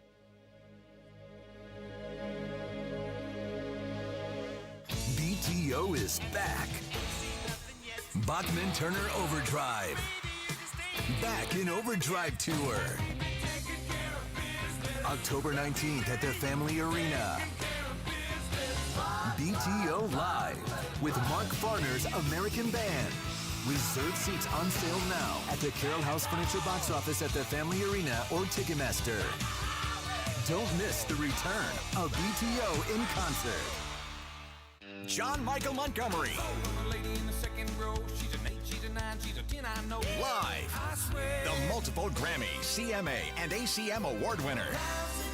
John Michael Montgomery with McBride and the Ride. Friday, October 20th at the Family Arena. Reserved seats are on sale now at the Carroll House box office located at the Family Arena or Ticketmaster. John Michael Montgomery, live in concert. Hey, it's your buddy Todd Showalter from The Right Mind Show. For 25 years, offices, hotels, restaurants, and churches have been saving money and time by shopping at discountcoffee.com. They offer the largest selection of name brand coffee, tea, cappuccino, break room supplies, and free shipping to your home or office. Plus, get an extra 15% off when you use the coupon code RightMind. That's discountcoffee.com. Order now at discountcoffee.com. Tim Jones here. I want to tell you about an awesome business located in my hometown of Eureka, Missouri that we use all the time for our exterior homestead needs. Eureka Contracting and Roofing. Veteran owned. They will come to you and schedule a one-on-one consultation. They know that replacing your roof or anything on the exterior of your home is always a really big deal, which is why they've always got a no pressure, no obligation inspection and evaluation. Fully licensed and insured. Nothing but the highest quality of materials made right here in the USA. 636-938-ROOF. 636-938-ROOF. EurekaContracting.com. That's EurekaContracting.com. KLGY HD3 Clayton, K270BW Bellefonte, KNVS Bowling Green. This is News Talk STL at 1019, 94.1, and always streaming at newstalkstl.com. News this hour from townhall.com. I'm Rich Thomason. Congress continues struggling to come to an agreement on funding bills to avert a partial government shutdown, now less than 48 hours away. Republican Congressman Matt Gaetz says the proposals he has seen so far don't go far enough in curbing out of control federal spending. My frustration is that we're $33 trillion in debt, running $2 trillion annual deficits with no real end in sight. That's my frustration. House Speaker Kevin McCarthy wants tighter border security as part of any funding deal. He says he's discussed that with some in the Democrat-controlled Senate. I've talked this morning to some Democratic senators over there that are more aligned with what we want to do. They want to do something about the border. So trying to work to see, could we put some border provisions in that current Senate bill that would actually make things a lot better. The House has said yes to $300 million more for Ukraine. The vote 311 to 117, and all of the no votes came from Republican lawmakers. California hiking the minimum wage for fast food employees, $20 an hour. California is among the first states to have a minimum wage specifically for fast food workers. The raise takes effect April 1st and applies to fast food restaurants that have at least 60 locations nationwide. The law does not apply to restaurants that make and sell their own bread. California's minimum wage for all other workers is $15.50 per hour. That's among the highest in the country. I'm Ben Thomas. Teenager Ethan Crumley, he fatally shot 4 students at Michigan's Oxford High School in 2021, will learn his punishment today. He could get life in prison either with or without parole. On Wall Street, Dow futures up 135 points, NASDAQ futures ahead 79. More on these stories at townhall.com. We thank the pain relief that's natural, pain relief that works, and pain relief that attacks the source of the pain. That's the experience of tens of thousands of Americans who are taking Relief Factor right now. See their incredible video endorsements at relieffactor.com and then order your 3-week quick starter pack for just $19.95. That's less than $1 a day. Find out if it can work for you like it works for me by ordering your 3-week quick starter pack today. relieffactor.com, relieffactor.com. Be the next success story. You can host the best backyard barbecue when you find a professional on Angie to make your backyard the best around. Connect with skilled professionals to get all your home projects done well. Inside to outside, repairs to renovations. Get started on the Angie app or visit Angie.com today. You can do this when you Angie that. From the Michaels Flooring Outlet Weather Center. We've been talking about it for days, but the much-advertised warm-up really kicks in today. Mostly sunny for your Friday. Temperatures soar more than 10 degrees above normal for this time of year, up to 88. A little humid, too. Tonight, clear, dry, down to 68. Saturday, a run for the record. I'm forecasting a high of 91. The record in St. Louis is 93. Not much change Sunday, up to 88. Autumn air potentially arriving late next week. That's your First Alert forecast. I'm meteorologist Matt Chambers. This hour of News Talk STL is brought to you by Stifel, serving investors for over 130 years. Contact your Stifel financial advisor at stifel.com. That's STIFEL.com.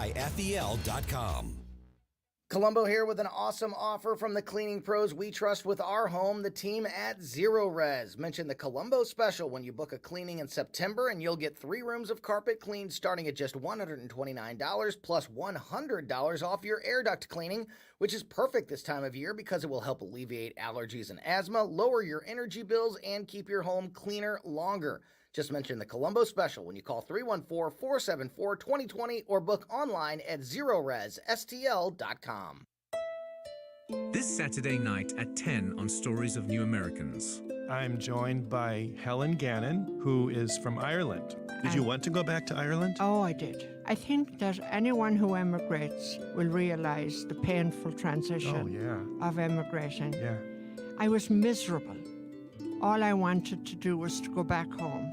Stories of New Americans, Saturday nights at 10 on News Talk STL. This hour of Mike Ferguson in the Morning brought to you by Window World. Simply the best for less. 314-993-1800 or visit windowworld.com. Mike Ferguson. You play ball like a girl! Gabe Pfeiffer. I triple dog dare you! Get up! Get up! Can't you hear the alarm? Get up, St. Louis. So it's time to get out of bed. Pour yourself the greatest cup of Kofifi the world has ever seen. Rise up with one voice, drain the swamp, and take back our country. Today's the day we're going to do it, and it's time to do it right now, believe me. Mike Ferguson in the Morning on News Talk STL. Get up! Get up! This is your cousin God. It's Friday! Hey, Gabe, I've already wished Stell this, so I just want to formally say this to you as well. Happy National Coffee Day. Oh, yes. Happy National Coffee Day. Yes. Have you had your daily cup of white supremacy today? See, on National Coffee Day, you're going to have to give an explanation. Yes, I have to give the explanation. Among all of the various things that the left has included as part of white supremacy, we have drinking milk, exercising, being on time, having a work ethic, and coffee. For some reason, I am not even kidding. I am simply quoting headlines that I've seen describing various things as contributing to white supremacy. So I always talk about having my daily cup of white supremacy. And so much of that comes out of the academy. Yes. I mean, it's like the institutions, these medieval institutions that are supposed to be where all the smart people are, they come up with the dumbest frickin' ideas that you can imagine. Well, they have to write papers constantly, so they have to come up with reasons to write papers. Exactly. All right, we are headed into the weekend with an operational federal government. I'm not going to say a functioning federal government, but an operational federal government. They're doing stuff. Yeah, when we get into next week after the weekend, we're probably not going to have one. We'll talk about that here in a minute. Also, still ahead here, you remember that old Van Halen song, Hot for Teacher? Yes. Oh, yeah. Well, there's a modern twist on that here in the area. Oh, boy. And a teacher is probably going to lose her job, but end up making a lot more money. How it goes. So this is kind of a sign of the times. We'll explain it at 7:20 here on 101.9 94.1 News Talk STL. Picture, I know, but there's a lot of people who are, because I do these teases because I want you obviously to be interested and still listening at that point. There's some people like, okay, I got the worst case scenario in my mind. Not quite the worst case scenario, but sort of kind of in the neighborhood of that. Yeah. So I'll explain that just ahead. Okay, we're looking at a government shutdown. I'm going to go out on a limb and just guess it's going to happen. Here, the Senate says we don't like the Republican bill in the House. The Republicans in the House saying we don't like the Democratic Senate bill in the that's coming our way here. So they don't appear to be close to a deal for any sort of new spending plan. If anything were to happen, I could see Schumer and McCarthy saying, fine, let's just keep what's happening right now for another 4 to 6 weeks, and then we'll hammer out something then. That's the only thing I could think happened. But I'm going to guess that come Monday or so, we're going to have a partial federal government shutdown and all of the wailing and the gnashing of the teeth that comes along with it. Yes. They're going to shut down all the national parks and put barriers around, I don't know, like war memorials so World War II veterans can't go visit their memorial to them. Stuff like that. That stuff is going to start happening. Yeah, and there are some offices that will close. Sure, we had a soundbite a little bit earlier. I mean, there could be aspects of like the Small Business Administration that, they're not processing stuff.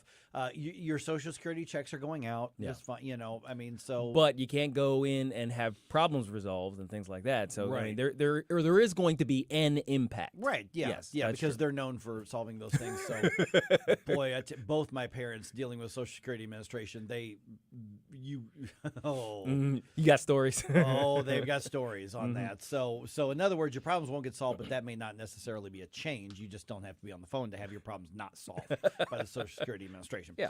Okay, so here's what this comes down to. For most people, this is not going to affect our lives. Yeah. Not at least unless it goes on for months and months. But it's likely not going to affect our lives. So one of the other things that you hear a lot is, you require military and other people, including like TSA, and they have to go to work without any pay. And in some cases, they are told to do that as well. Yes, because they're essential. Well, and they're going to get all the back pay later. That's really kind of key. Right. I mean, this is definitely a disruption to their cash flow normally. Like Sure. if you pass 2 pay periods without getting a check, that can mess up your household budget for sure. For most people, that absolutely would be devastating. I mean, I was just talking to one of my friends from Bankrate.com yesterday, and we were just chatting. I mean, we did an interview for another project, but they were telling me, they said, yeah, most people don't have any savings. Most people don't have like $700-800 in savings, much less that 3 months or 6 months that people like Dave Ramsey want you to have. Yeah, you're supposed to. So this is incredibly disruptive to them. In areas where there's a high federal government workforce, and there's not a huge one in St. Louis. There are bigger ones in other areas. Obviously, D.C. Yeah, that's a huge area. Kansas City has I think the biggest employer in Kansas City, I believe, is the federal government. Right. Because they have so many offices in there. Omaha has a pretty large federal workforce there, things like that.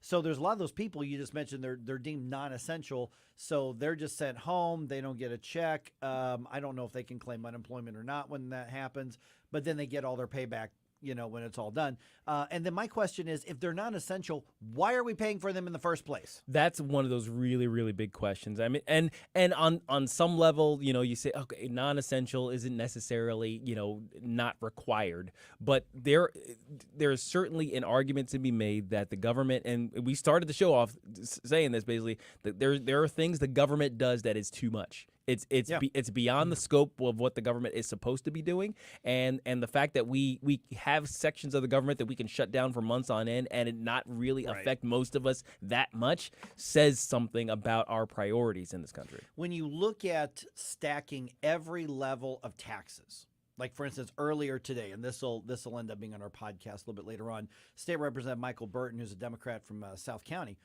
called in, which was not scheduled or planned. I didn't realize that was going to happen, but it turned out to be a great conversation. Yeah. Is that there is an essential disagreement with the nature of what government is and should be. Okay. So we were talking about, for instance, property taxes at a very local level. Yeah. Municipal level, county level. You know, you talk about everything on there. You stack up those taxes that you pay at the local level, the state level, the federal level. You talk about the taxes that you pay on whether it's consumption or the taxes that you pay. For instance, my wife and I invested in our home and did some big renovations lately. What we pay to the city of Richmond Heights is basically a commission based on that. So we get penalized financially for investing in our home, which then increases the value, which then they tax us more for. So they provide every financial disincentive to do it. We just want to live in a really nice home. And so what we're paying for, I have somebody say, yeah, but you're paying for all the inspectors to make sure it's done right and protecting you. Well, the inspector showed up to our house Wednesday to come do the final inspection on that bathroom renovation. Do you know what he did, guys? What's that? He walked up there, walked into the bathroom, did a 360, flushed the toilet, went, yep, looks good. That was the final inspection. Yeah. Oh no. That was the final inspection. Oh, He goes, yeah. okay, you can take this thing off your window, and I'm signing off on it. And I'm not making fun of the guy. That's his job. Sure. But that's why did we pay a percentage of all of the cost of our renovation to the city for that? Okay, but I say all that to point out that when you add up, and some of the most conservative estimates are that the typical American pays about 54% of everything you earn to government at some level. Yeah. Some level. Yeah, because when you add it all up, because most people just think of their federal tax burden, and they think, okay, well that's the federal tax burden. That's fine. Well, there is also the state tax. There's also some counties have a tax, sales tax, right? There's city municipalities that have their own sales tax. Sales taxes that are absorbed by corporations are often passed through to the price of the good. Right. So you're paying more than just the sales tax And that 54%, to the government. Yeah, that 54% doesn't even include that. Oh, it doesn't include that? No. Oh, We're wow. talking the actual taxes Oh, that wow. you're paying. Just like taxes. Sales, property, income, everything that you pay. I mean, I bought a used car a few weeks ago. I mean, it's a nice used car, but I went and bought it, and let's just say the amount of money I had to pay for that was stunning. Just to pay the sales taxes on that car. And then I'm going to have to pay property taxes on that car because I want to keep the privilege of owning what I've already paid for to the government. And so when you look at, I mean, think about it. If you've got all of these taxes, and the most conservative one that I found is 54%. Yeah. Others argue it's a lot more than that, but let's just say 54%. That means that you have to work into the first week of July just to meet all of the tax obligations government puts on you. This is where the representative and I completely disagree. I say that's more important than increasing funding for government institutions in years ahead. I would rather protect us than those government institutions. And I know we're talking about public schools. Yeah. I am more worried about protecting family, households, seniors, families. My wife and I do okay. I'm more worried about protecting our finances than I am the school district that has written into its mission statement promoting trans ideology, which that it is more widespread than I think what he argues that it is. But those are the debates that we're going to have here. But I am more worried about those families. I think it should be people first, not government first. As well. Are there functions that have to be funded? Absolutely. Sure. Nobody is saying that. I'm not an anarchist by any means. However, I do think there are a lot of things where we say, well, in order to fund these, we're going to have to raise taxes. Well, then at some point, we as a society need to be saying, okay, what do we not need to fund? Let's get rid of and see if there's a market for it. We don't have to provide everything for everybody. We don't have to be something where I have to provide for other people. And that's where the rub comes in, because somebody's going to say, but they need this. Well, that's different than, do I have a responsibility to pay for it? You know, I looked up Tax Freedom Day just a second ago, and the idea based on the concept of well, at this day the federal government, and it is exclusively the federal government, I think. Well, no, it says taxes at all levels of on government average, are included in that calculation. Okay, and by this day, all of those things are kind of funded. This calculation is a little different than the one I think you saw that takes it out to July. This one takes it out to about April. But the most striking thing that occurred to me was this calculation, this sheet by the Tax Foundation, a Washington D.C. based think tank that calculated the tax freedom day annually based on various years and what the tax burden was in general. So in 1900, January 22nd was tax freedom day. The tax burden on the people was 5.9%. And by 1950, as the Great Society is just about getting ready to start popping off, 24.6%. Yeah. March 31st. And it gets worse from there. Yeah.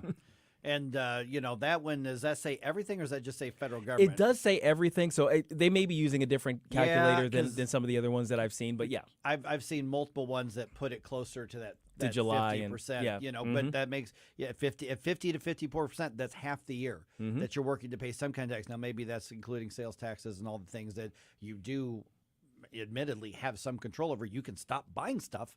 If you don't want to pay more in sales taxes, you can do that. Well, except groceries. But as you said, Mike, combining the taxes, walk across the Mississippi here, go into Illinois. Yeah. Woo! My goodness. So if you toss in Illinois, New York, and California, those states, plus Washington, Oregon, and a few others. But, I'm thinking of driving up to Chicago. The taxes in Chicago are overwhelming. That burden is huge. My advice is to not do as Stell said and don't go. Don't go to those places. Right. Okay, just ahead here, a teacher in not in St. Louis but nearby St. Louis here. Turns out that she has a side gig that the school district not really wild about. So it's not like Uber Eats or anything? No. She's not door dashing. Okay. Oh boy, it's made national news. I'll tell you about it around 7:21 on 101.9 94.1 News Talk STL. This is News Talk STL at 101.9 94.1 99.1 HD3 and newstalkstl.com.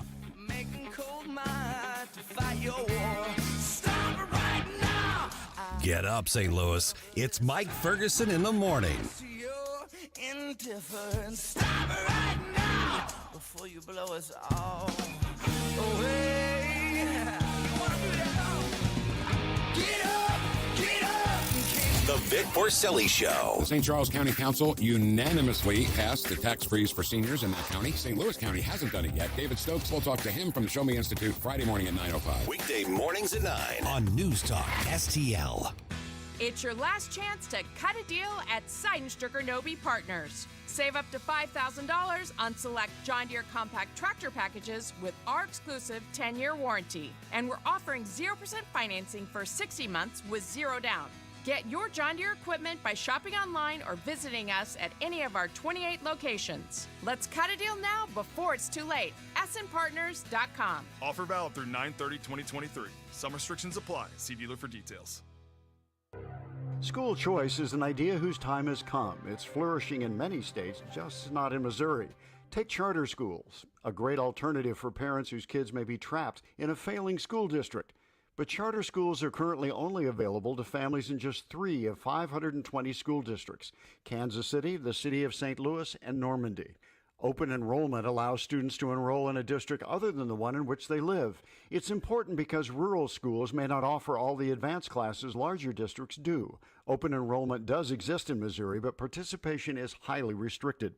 And the Empowerment Scholarship Account, or ESA program, needs to be expanded so many more parents of students with disabilities and low-income students can access it. Charter schools, open enrollment, ESAs. If they're good for some children, they should be good for all children. Check out our 2023 blueprint, Moving Missouri Forward, at showmeinstitute.org. The Show Me Minute has been brought to you by Show Me Institute and Show Me Opportunity. Hey, Tony Colombo here for Gutter Pros. When Christine and I bought our new house, we knew the gutters were an issue, and after meeting the Gutter Pros team, we knew that they were right for us.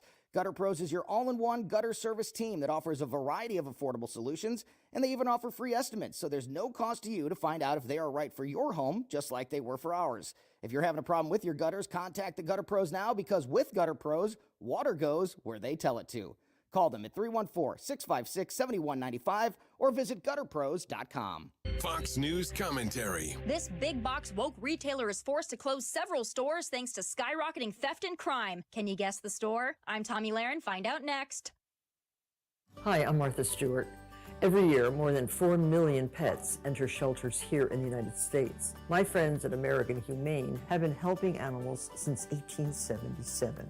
The goal is to ensure that pets have a safe shelter, especially during natural disasters. Adopting a shelter pet allows shelters to help more animals awaiting care. Please consider adopting today and take some time to learn more about American Humane's other work at americanhumane.org.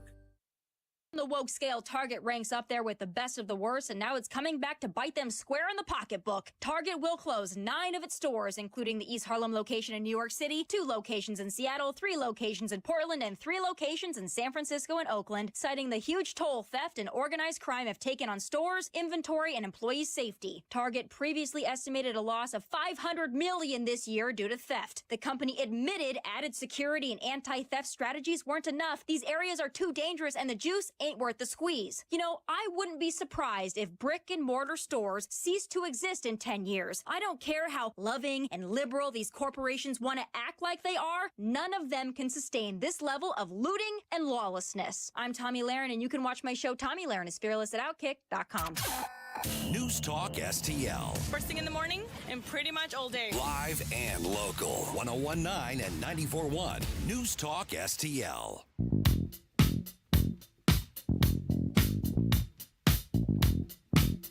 Hey everyone, this is State Senator Nick Schroer. I am the host of Stand and Fight every Sunday night. Tune in to us at 8 p.m. Right now, let's hear more of Mike Ferguson in the Morning Show here on News Talk STL.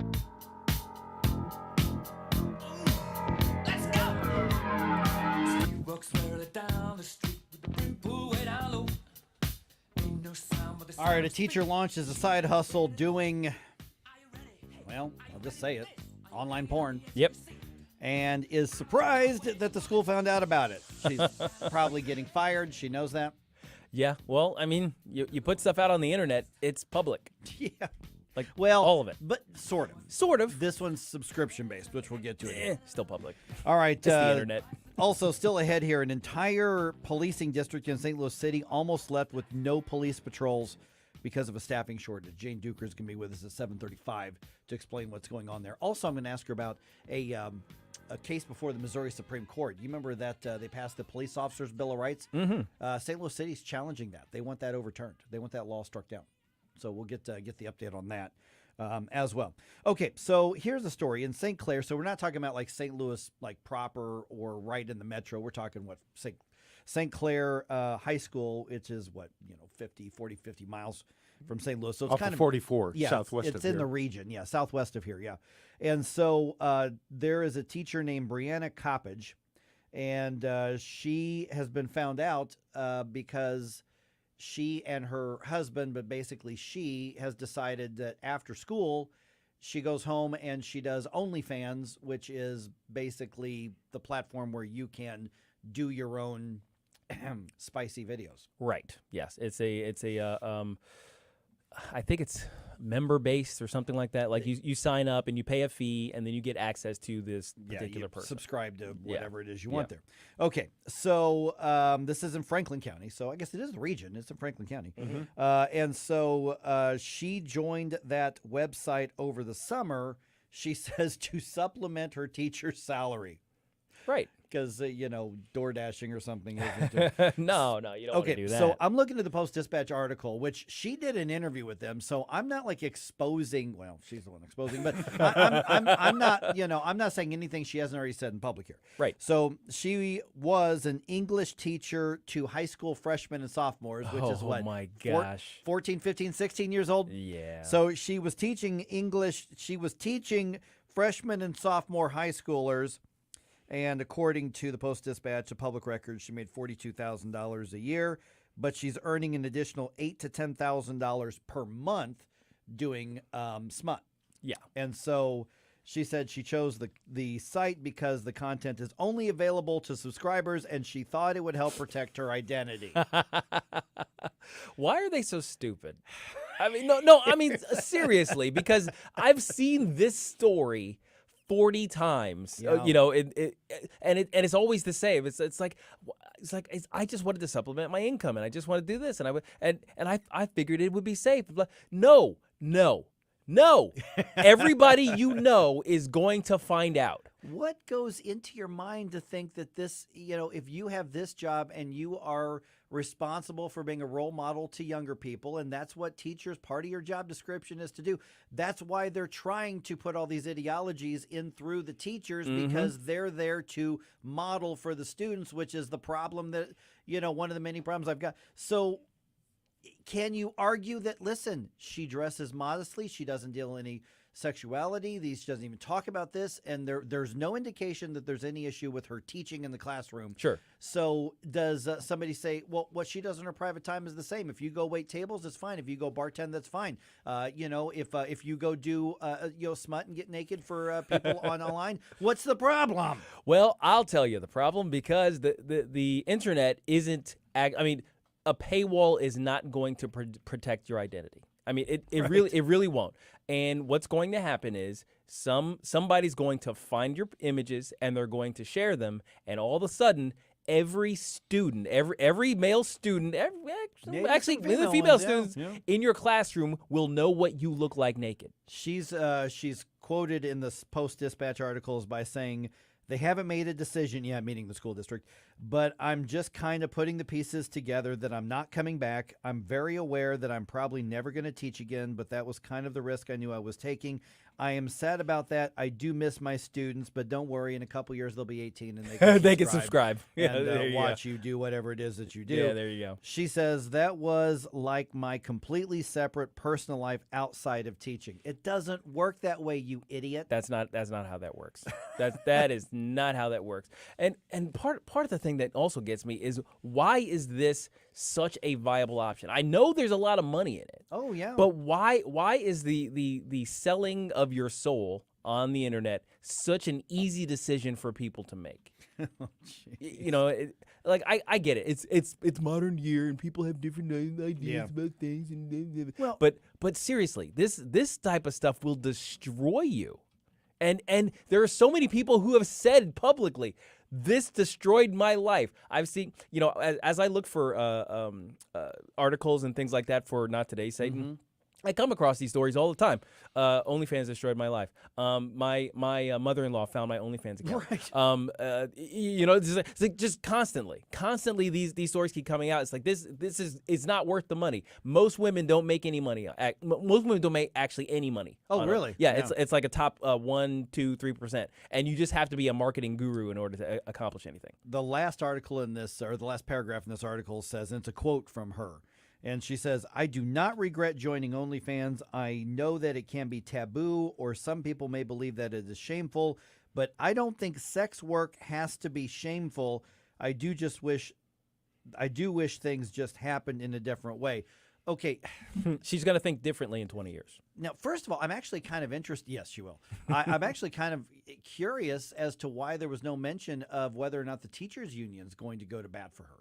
That's a good question. I think because on some level, because of the increase in the number of these cases, they may be trying to still kind of develop what their normal tactic will be with these. It's like, do we protect these particular teachers, or do we simply say no? That's against our rules too. So you got to get out. I mean, they go to bat for teachers who are reading and pushing grooming materials on young kids. They go to bat for events that bring drag queens into the school district. Why wouldn't they go to bat for the porn star who wants to teach 14, 15, 16-year-old boys?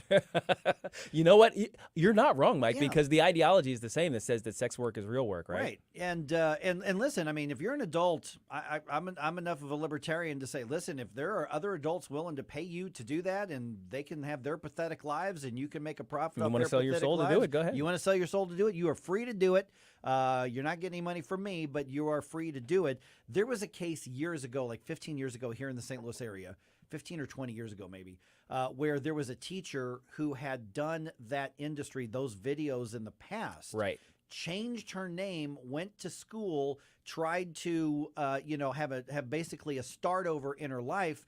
And some students figured out, wait a minute. I've seen her before. I've seen that probably in their dad's VHS collection or something. Right. And they put two and two together and said, wait a minute, I know that's your name now, but aren't you this?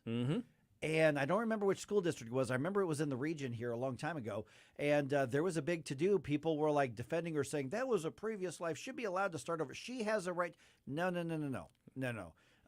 If you are somebody who's going to have that kind of influence and that kind of impact and you can't teach, I mean, what kind of high school kid's going to go in and say, somehow forget that the person you're talking to has done that? Yeah. What do you think they're thinking? Those images are not going to They're not going away, and just the concept isn't going away. There's a reason that bank thieves don't get to work as tellers.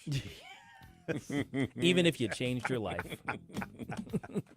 All right, Jane Duker going to be with us. Was there really a risk of an entire part of St. Louis City not having law enforcement patrolling? Yes. Not having police. Yeah, it happened. That's crazy. They got some bare minimum coverage, but it came at the expense of other parts of the city. Jane Duker is going to give us the update. Jane Duker is not getting credit enough for this, but she's the one who actually broke and leaked the story, I think, and media's kind of been forced to follow up on it. So we'll talk to Jane here in a couple minutes. Another one bites the dust. We give you news, analysis, opinion, and more. Only on News Talk STL. Mike Ferguson in the morning. We're gonna get you too. Another one bites the dust. From the Michaels Flooring Outlet Weather Center. We've been talking about it for days, but the much advertised warm-up really kicks in today. Mostly sunny for your Friday. Temperatures soar more than 10 degrees above normal for this time of year, up to 88. A little humid, too. Tonight, clear, dry, down to 68. Saturday, a run for the record. I'm forecasting a high of 91. The record in St. Louis is 93. Not much change Sunday, up to 88. Autumn air potentially arriving late next week. That's your First Alert forecast. I'm meteorologist Matt Sheen. This is 101.9 and 94.1. Female, millennial, Trump supporter. I listen to it like every day. Like, seriously, you get it. News Talk STL. I want to share something special with you. I've told you how Wellington Environmental works to keep hospitals, schools, businesses safe for their patients, students, clients, employees. Wellington can do the same for you. Perfect example. A relative went to the basement, almost knocked over by the smell. A sewer line had broken. A call to Wellington, a crew was dispatched. First thing, make the home safe. Then clean up the mess. Truly clean it up. Now, I'm telling you this because I want the best for you. Wellington Environmental. Here's the number, 314-644-4930. 644-4930. AAA rating with the Better Business Bureau. 644-4930. Wellington Environmental. Your world. Cleaner, better, safer. Be well with Wellington. We all know the healthcare system's broken. It's not about you. It's about the code, the bill, the 7-minute appointment. Hi, it's Dr. Randy Tobler, and I've developed a better way that restores old-fashioned values with a holistic approach to your healthcare. That means affordable, available, no copay or deductible primary care.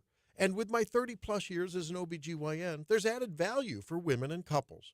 Whether it's a new or nagging problem, you need a second look at a troubling diagnosis, or simply want a trusting, relationship-based healthcare experience, give us a look at Body of Health Direct Primary Care. Our mission is to provide exceptional, accessible, and truly affordable care where the focus is on you, not insurance denial and cookbook medicine experts. And with your membership, there's a number of perks, including hundreds of free meds, in-office ultrasound, common diagnostic tests, and more. Interested in seeing me or learning more about healthcare the way it ought to be? Schedule an appointment or a discovery call at bodyofhealth.com. That's bodyofhealth.com. Subscribe and watch your favorite News Talk STL shows. Mike Ferguson in the morning. The Vic Porcelli Show. Columbo and Katie. Jones and Arps. Webcam streaming on Facebook, Twitter, Rumble. Subscribe and watch News Talk STL.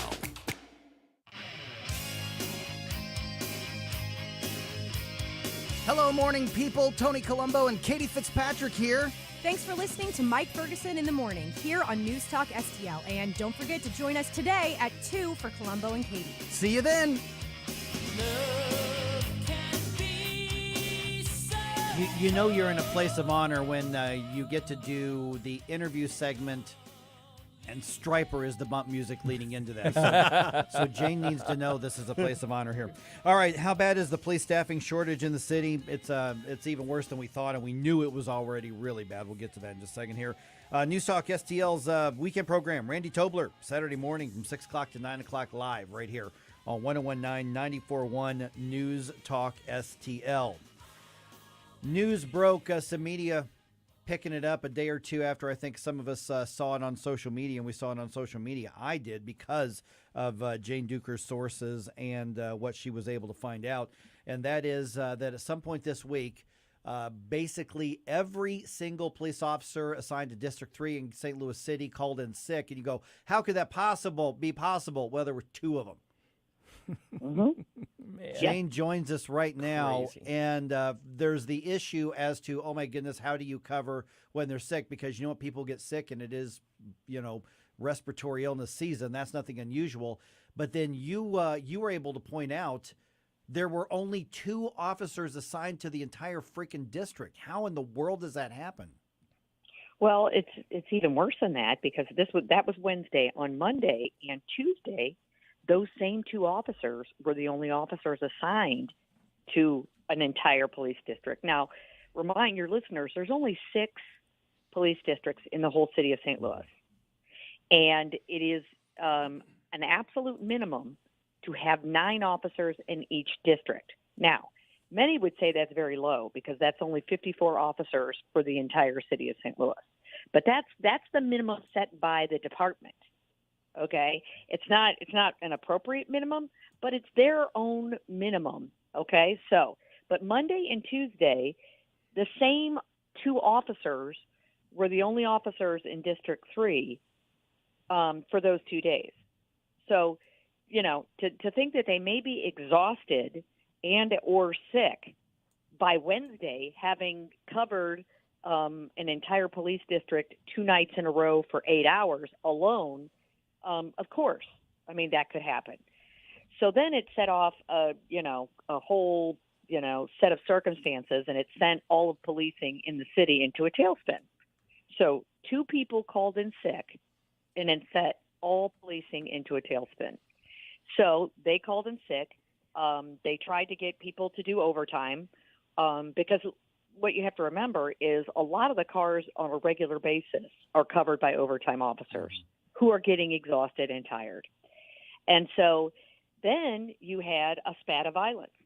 They had a shooting that was an unbelievably complex crime scene where you had, a murder and another shooting, an injury, and you had multiple possible defendants running in all different directions. So basically, the city said, okay, we're going to have District 4, who only had 6 officers, cover 3 and 4. So 1/3 of the city was covered by 6 officers. Oh my gosh! Good morning, Jane. Gabe here. So does this go back to the chief, or who caused this situation? Where does the buck stop on creating this craziness?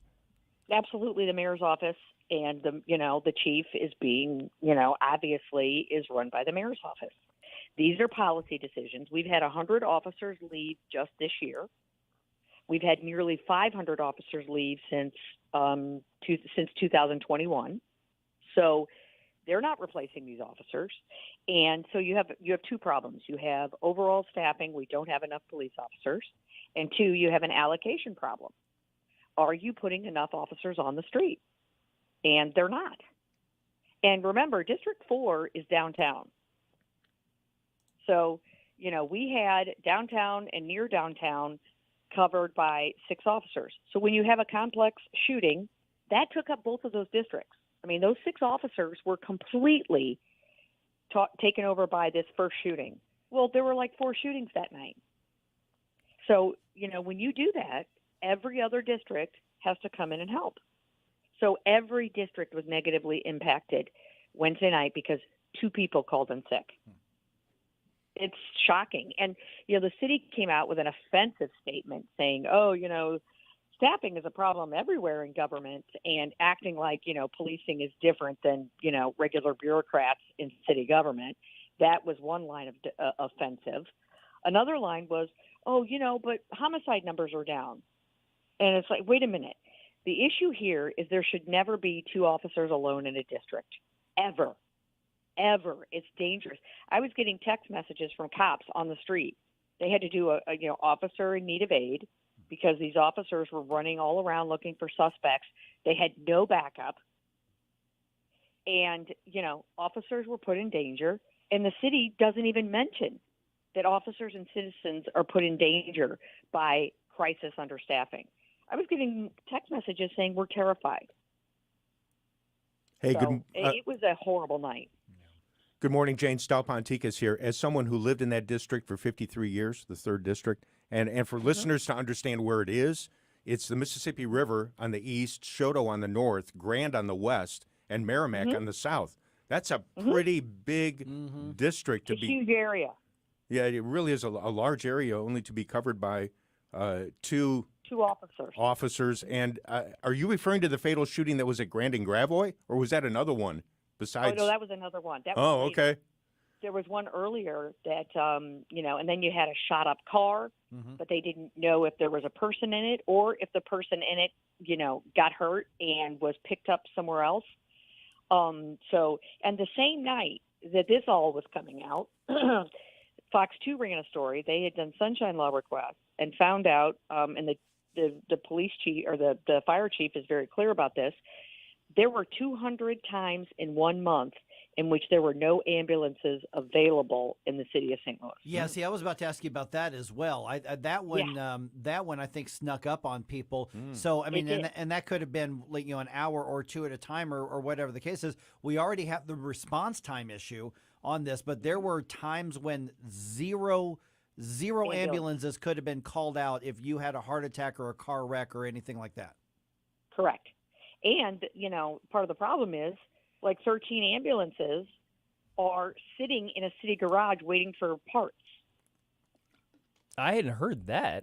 So we're having not only staffing shortages and problems, but we're also having equipment difficulties right now, huh? Absolutely. Oh, do you know how many police cars are sitting? They call them skeletons because they take all these police cars and they steal parts from them in order to keep, that's part of local control.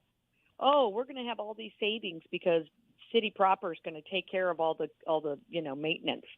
So they have a new policy. They have a policy that says we will not order parts, anything from like an oil filter to whatever.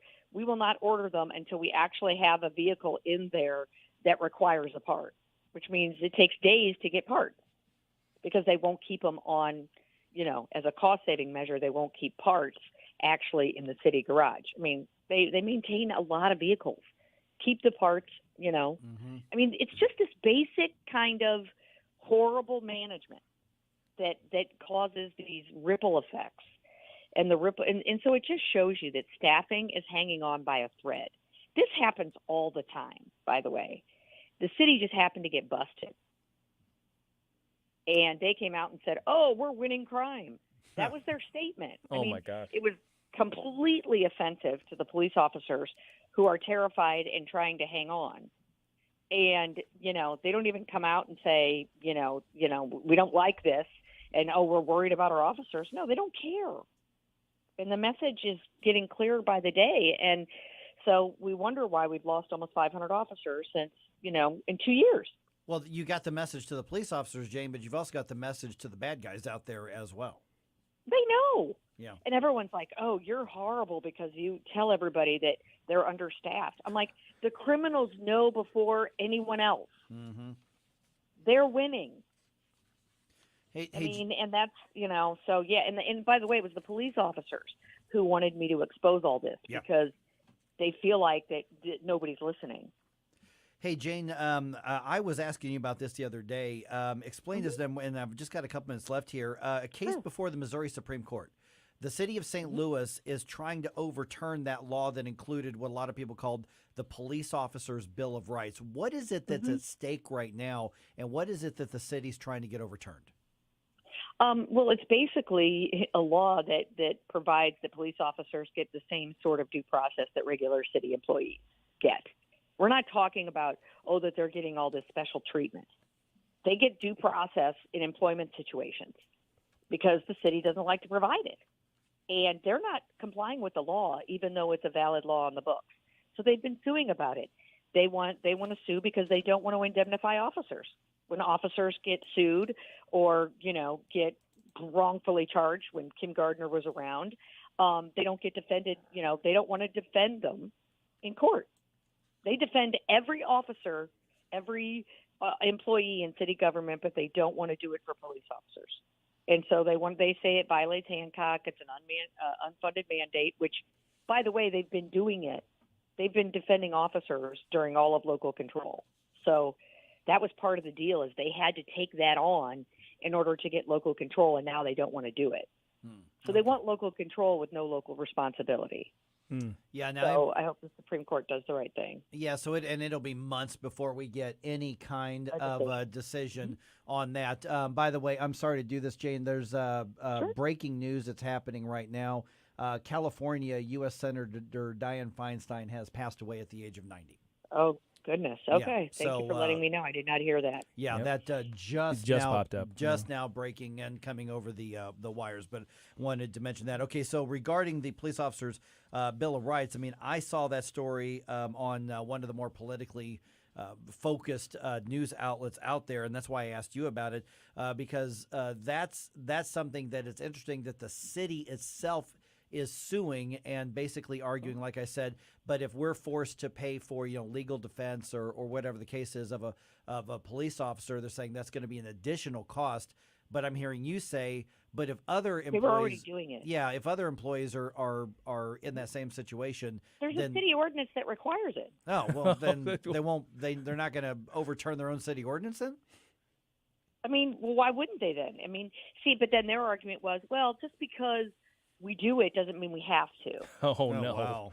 Oh my gosh! Other than the law says no, I mean, so it's wrong on so many levels. I mean, and then they also do the standard. Oh, there's too many topics in the law. They do the constitutional challenges, and so I mean, they're going to do anything to not help police officers. I mean, now how many signs do the cops need that the city don't want to police or properly support their police department? Yeah.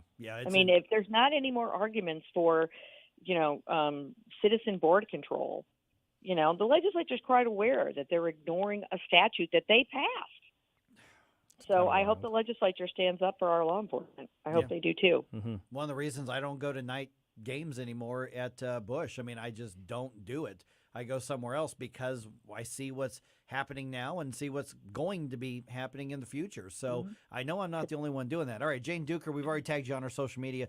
Thanks so much for giving us the update. This was actually more and worse than I thought it was going to be when you and I scheduled the interview here. Yeah, it's happening all the time. They just got busted. So beware out there. Be careful. All right, Jane, have a great weekend. Thanks so much. Thanks, Jane. Bye-bye. All right, once again, breaking news, Senator Dianne Feinstein, who has been struggling, obviously, cognitively and in the U.S. Senate Just in for general, quite a while. health-wise, Yeah, 90 years old. She has passed away, and that's all the information that I have at this point, which means Gavin Newsom is going to appoint the next U.S. Senator from the state of California. Right. So that's a whole other thing. But Dianne Feinstein dead at 90.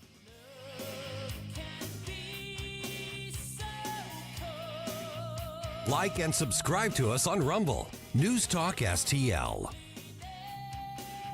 Get up. It's Mike Ferguson in the morning.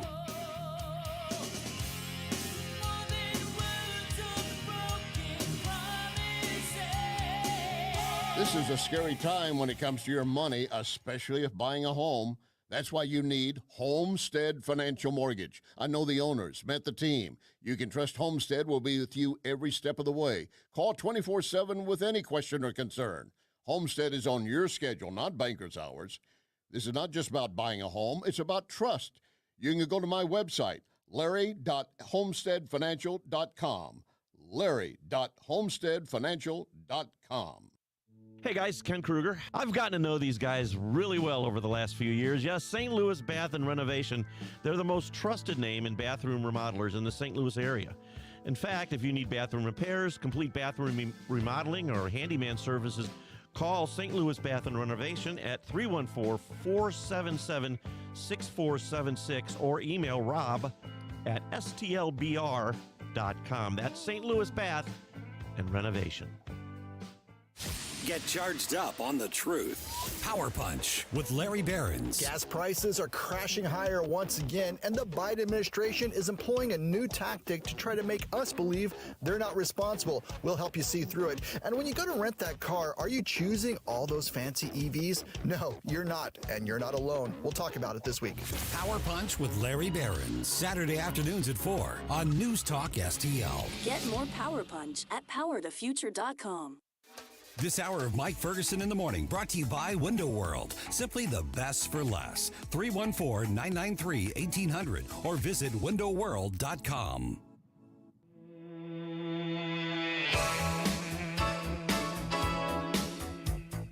Hey everyone, this is State Senator Nick Schroer. I am the host of Stand and Fight every Sunday night. Tune in to us at 8 p.m. Right now, let's hear more of Mike Ferguson in the Morning Show here on News Talk STL.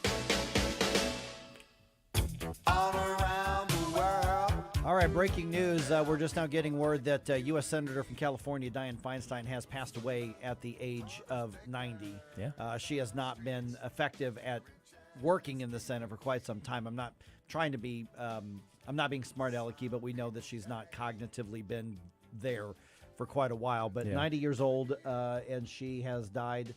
I don't have any other details than that, but obviously there's been a lot of health issues. She was recently in the hospital a couple of times for some other things, and there'll be more information on that throughout the day. But that means Gavin Newsom is now going to select the next U.S. Senator in the state of California, and there is an open primary because she was not going to run for re-election, obviously. So he's got a number of choices, and who he picks could have an impact on a lot of political support going forward, especially if he decides to run for president. Yes, and so around 8:20, I'm going to work this into the news roundup, and because there's a couple ways that he could do this. So we'll talk about that then. But right now it's 7:53. It's on a Friday. Gabe, take it away. This segment is brought to you by Paw Factory Pet Supplies. Enter code NOTTODAYSATAN, all lowercase, no spaces, for 15% off your treats, toys, and training equipment at pawfactory.co. That's pawfactory.co. Now, without further ado, it's the weird, the wacky, and the worrisome. These are the stories that make you say. Look all the devil. Oh, hell no. This can't be happening, man. This ain't happening. Devil. There's only way to be sure. Not today, Satan. Not today. Amen. Amen. Now, I think we've all made one digital faux pas or another. No, not as bad as that one teacher. Yeah, I was we going had to in the say, story. like that, yeah. But I could definitely say I've never done anything like what this man did, accidentally sending an intimate photo of his wife to his entire contact list. Well, isn't that special? Yeah. Now, in a post to Reddit, a 27-year-old newlywed described sharing an online image folder full of photos from he and his wife's Hawaiian honeymoon. Well, amidst the images of hiking, luau's, and sunsets was one pic from a hot tub showing the naked back of his wife looking over her shoulder seductively at the camera. Ooh. Now, thankfully, none of her naughty bits were visible, and he did pull the picture from the folder once he realized it was there, but the cheeky image did cause a bit of a stir among family members. in fact, his sister-in-law thinks he did it on purpose, and she's mad about it. Oh, wow. Yeah, it's crazy. Oh. Now, the next reunion is going to be awkward. No. Yes, it will. So, Thanksgiving's going to be awkward. Yes, exactly. In our second story here, there's a man in Kent in the UK that won't go anywhere without his 2-year-old. And I'm sure this would be a sweet little story if it was not for the fact that we're talking about a pet turkey. No, God, please, no, no, no. What? His pet turkey. Dave Brooker goes everywhere with Trouble version 2, or T2 for short, who he says is like a child to him. The friendly bird follows the 56-year-old everywhere from the grocery store to the dentist. Brooker insists she is always very well behaved. Brooks says she's good company and entertaining. Sometimes I even think she's part human.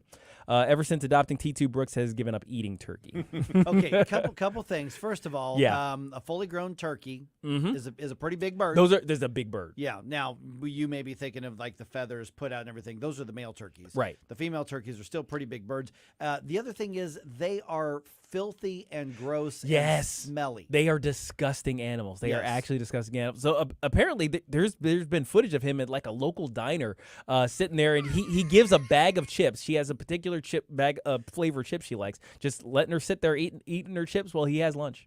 Well, they do become part human once we eat them. Or we become part turkey. Well, it could be too. I plan on doing that soon. Canadian Thanksgiving is this coming Sunday. Oh, is it? Okay. October, the first Monday in October, and we're gonna have a meal. I actually had what was the name of the turkey again? Trouble version 2 or T2. T2. Okay, I had T2's cousin for lunch yesterday. T4. On bread and a little mayonnaise. Yeah, there. I love it. Now, our last story here. In the movies, the space explorers encounter some strange creature or pathogen that they unwittingly bring back onto the ship, and they cause all sorts of havoc. Well, in our last story here, life imitates art as one couple's date night to the theater ends with an infestation of bed bugs.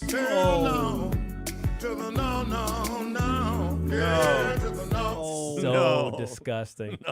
Michael Staplowski and his wife attended a screening of Guardians of the Galaxy at Regal Cinemas Providence 14 Theater in Mount Juliet, Tennessee in May. And the following morning, Staplowski discovered 42 bedbug bites on his legs, while his wife had 18 on her back. Now, worse yet, some of the bites were so bad they became infected, necessitating a doctor's visit. And they picked these up at the movie theater. Well, after reaching out to the management at the theater, because they figured that must have been where they picked it up, they investigated the theater and found a bedbug egg sac under the seat where the man had been just a couple nights prior. No. So gross. Well, and the worst part about it, though, is that it didn't pay for the insurance didn't pay for it. So I've already started to sour on going out to the movies these days, but this kind of thing might just keep me home for good. Because when it comes to serving myself up as movie munchies for mites, you know what I'm saying. Look on the devil. Oh, hell no. This can't be happening, man. This ain't happening.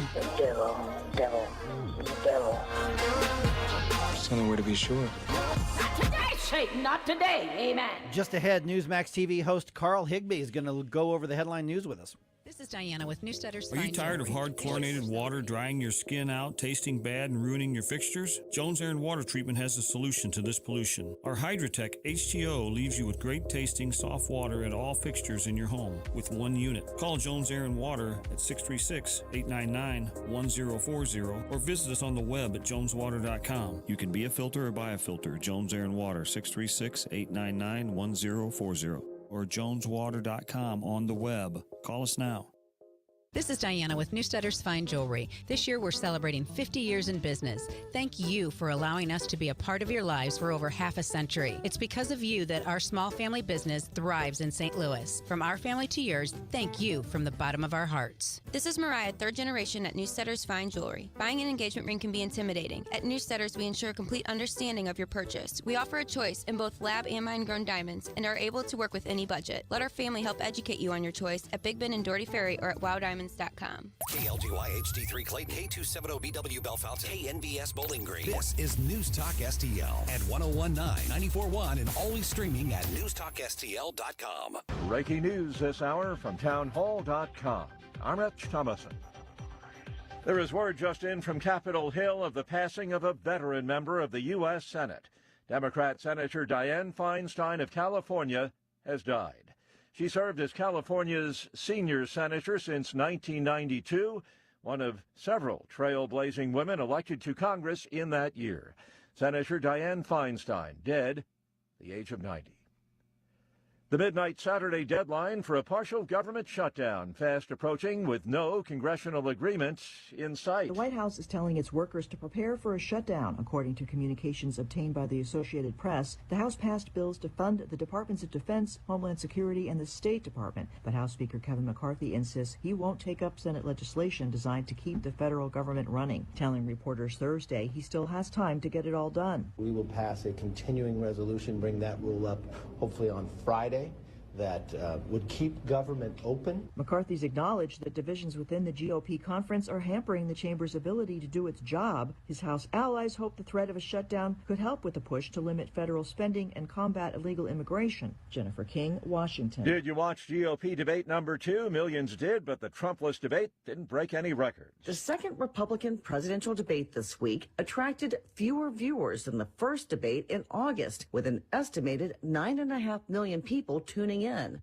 12.8 million tuned into August's debate, which marked the first time that much of America heard from the other Republicans hoping to take on former President Donald Trump. Wednesday night was the second time in a row that frontrunner Trump skipped the event to have the spotlight follow him instead of his distant rivals. Trump's first presidential debate in August 2015 drew 24 million viewers. I'm Lisa Dwyer. News and analysis, townhall.com. Angie's List is now Angie, and we've heard a lot of theories about why. I thought it was an eco move. Fewer words, less paper. No, it was so you could say it faster. No, it's to be more iconic. Must be a tech thing. But those aren't quite right. It's because now you can compare upfront prices, book a service instantly, and even get your project handled from start to finish. Sounds easy. It is, and it makes us so much more than just a list. Get started at Angie.com. That's ANGI, or download the app today. A toast to our new college grad who fills us with so much joy, almost as much as when we're in our RV. Oh, the world is your oyster, kiddo, and ours too. Now that we're covered with Progressive, Dad and I can hop in our RV anytime we want. Might even splurge on a retractable awning. Ooh, look out. Sorry, what was I talking about? Protect your loved one with an RV policy from Progressive. Take as little as 4 minutes to see what you could save at Progressive.com. Progressive Casualty Insurance Company and Affiliate. At least 50 people. From the Michael's Flooring Outlet Weather Center. We've been talking about it for days, but the much advertised warm-up really kicks in today. Mostly sunny for your Friday. Temperatures soar more than 10 degrees above normal for this time of year. Up to 88. A little humid, too. Tonight, clear, dry, down to 68. Saturday, a run for the record. I'm forecasting a high of 91. The record in St. Louis is 93. Not much change Sunday, up to 88. Autumn air potentially arriving late next week. That's your First Alert forecast. I'm meteorologist Matt Chambers. This hour of News Talk STL is brought to you by Rodney and Jen Wallner and the entire Wallner home selling team at Berkshire Hathaway. Call them today at 314-810-SOLD. 314-810-SOLD.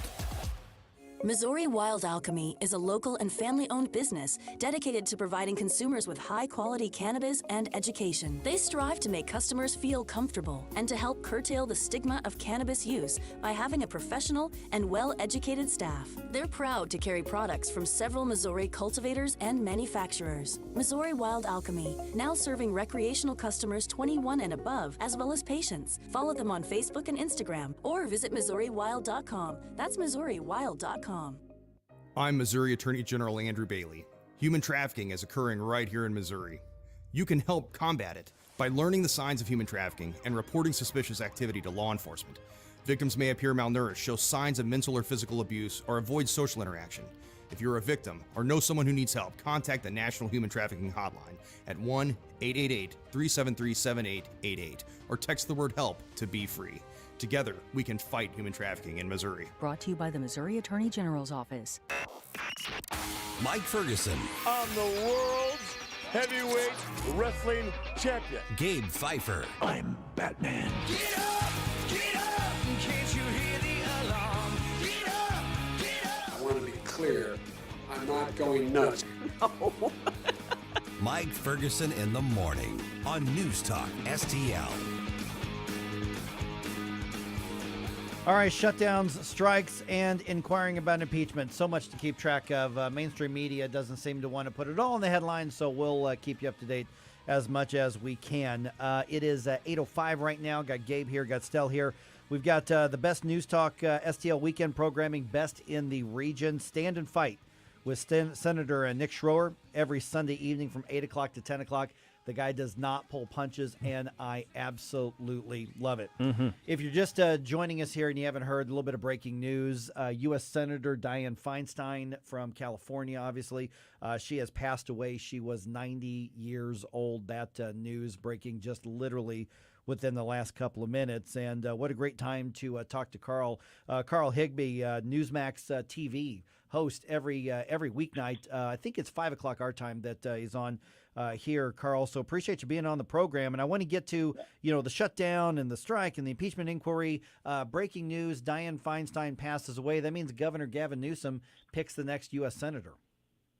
Right. And, they obviously they have their election process over there is what they, we just had Senator James Langford on to talk about this. He called it a jungle primary where anybody from any party can run once they have the actual declared election for it. So it's going to be an interesting one. Look, California is pretty far left, but, obviously, I want to, hearts and prayers out to the Feinstein family. However, we had our policy differences for sure. She was renowned for, being an anti-gun part of the anti-gun party. So it's going to be interesting to see who fills that seat. Yeah, absolutely. Okay, let me get to some of the other things. Like, for instance, this could affect the votes on a variety of things. We're hearing so much about the possible government shutdown, what's going to happen as we head into the new week. Respond to this comment that Congressman Hakeem Jeffries, the Democratic leader in the House, had to say over the, stalemate over what's going to happen when it comes to government funding and operations. Your objective, apparently, as extreme MAGA Republicans, is to shut the government down.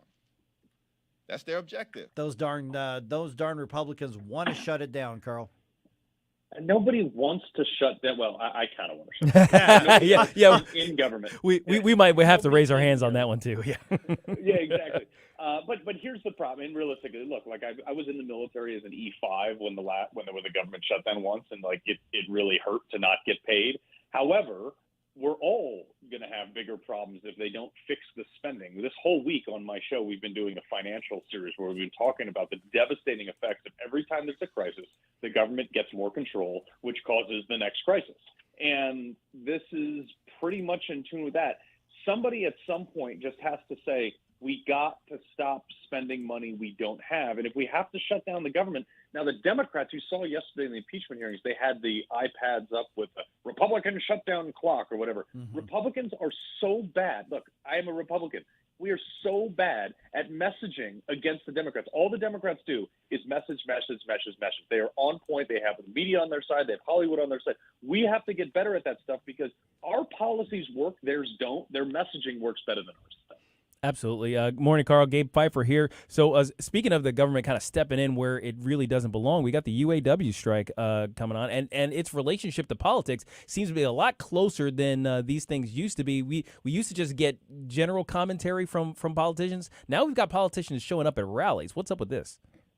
Well, here's the thing with this UAW strike, and we crunched the numbers on this one. What the UAW is asking for would culminate to $8.5 billion more just in payroll. Now, they're looking to get paid for a 40-hour week for only working 32 hours a week. They're looking to get pensions back instead of 401ks, which, by the way, every state government is trying to get away from pensions because they're so unaffordable and so unsustainable. They're bankrupting states like my home state of Connecticut.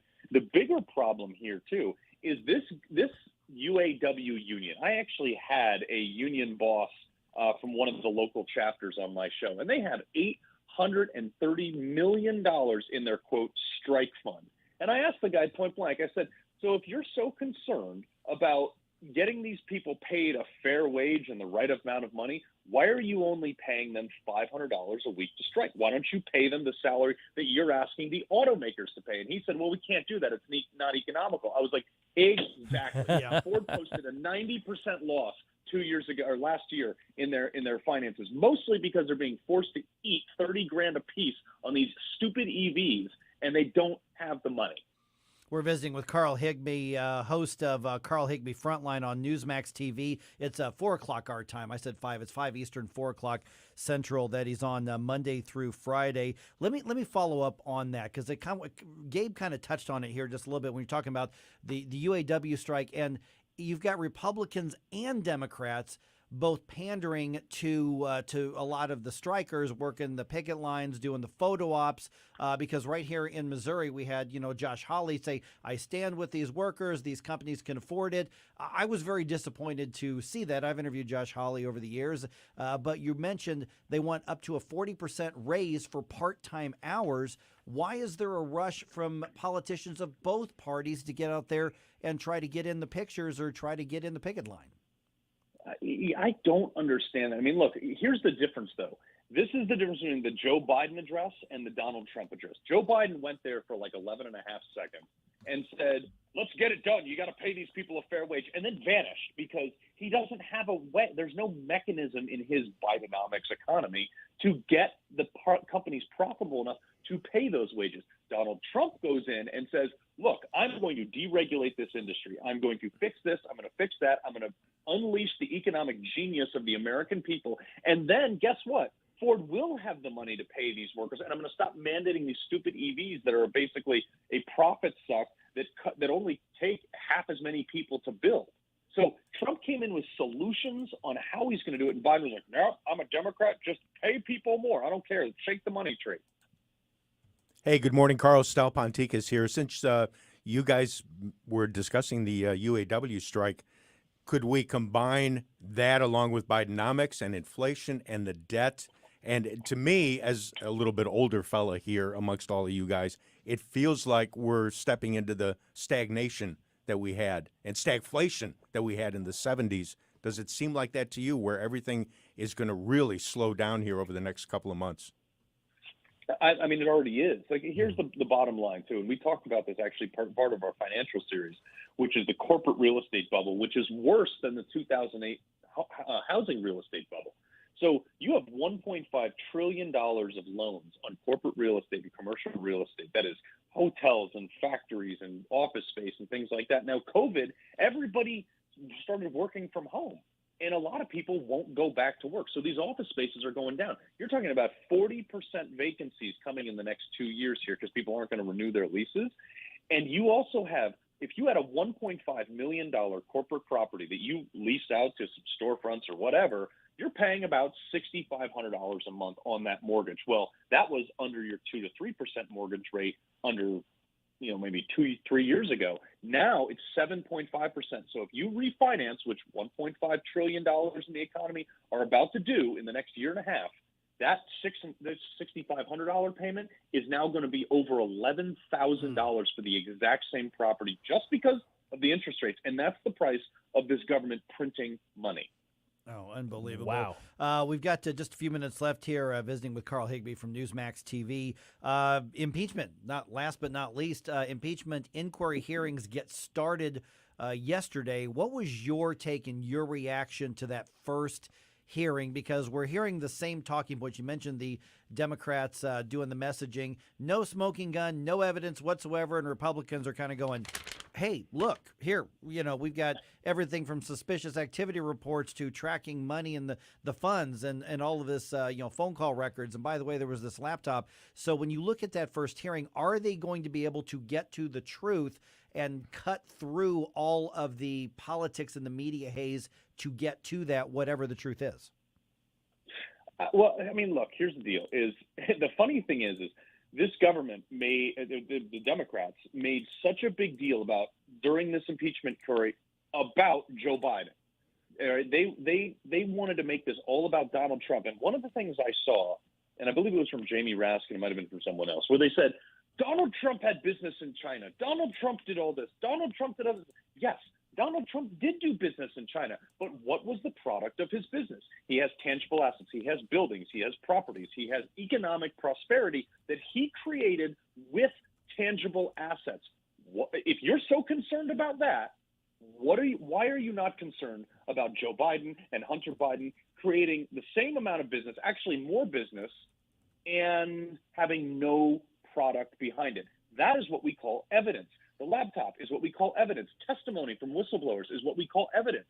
Those are the things. If the Democrats, if they think there's nothing there, they should make that case. But don't make it about Donald Trump because they just backed themselves into a corner. All right, Carl Higbee from Newsmax TV. You're on 4 o'clock our time here in the Midwest. And what's coming up here later today? Because I know that you're kind of one of the newer additions to the weeknight lineup on Newsmax. So I'm glad to be able to introduce people to you. Oh, thanks, man. Yeah, we are. We got a lot actually. This, like I said, we're wrapping up our finance segments this whole week. I've been posting them on social media, on my Instagram and Twitter, which is just at Carl Higbee. Tonight we are talking about solutions for economic prosperity, things that have worked in the past, things that haven't worked in the past, and we're going to get to the bottom of why these people in Washington D.C. who sit around and lecture us like they're smarter than us can't get it right. All right, sounds great. Yeah, absolutely. And what's your real quick reaction? The U.S. Senate overwhelmingly passes a resolution and tells Chuck Schumer, no, everybody has to wear pants. They've reversed the Fetterman rule. I thought the bar was low with Barack Obama and his policies. This is the new low. I'm sorry, you have to wear pants to be a United States senator? Cry me a river. Yeah, jeez. But they're so itchy. All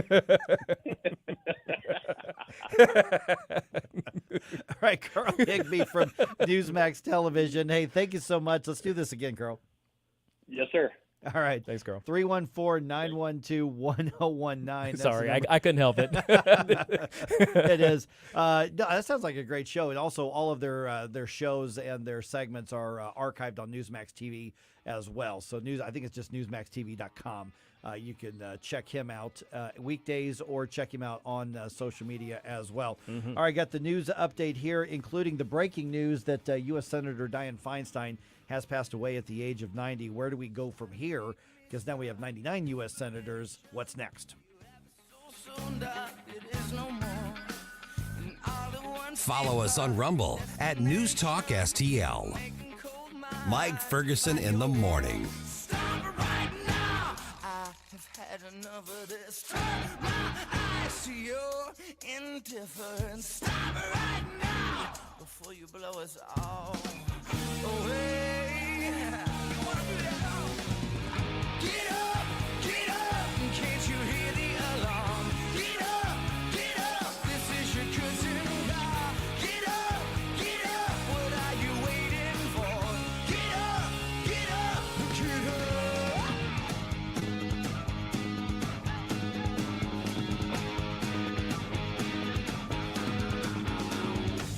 To give me more information, you want to take the place of what I trust. Turn on your colored box, you look for some answers, for false impressions, well baby they will last forever. Stop it right now, I have had enough of this. Turn my eyes to your indifference. Stop it right now. News, analysis, opinion. I haven't heard any allegation of something that would rise to the level of a high crime or misdemeanor. No nation can be truly secure in the world if, in fact, we don't stand up and defend the freedom of Ukraine.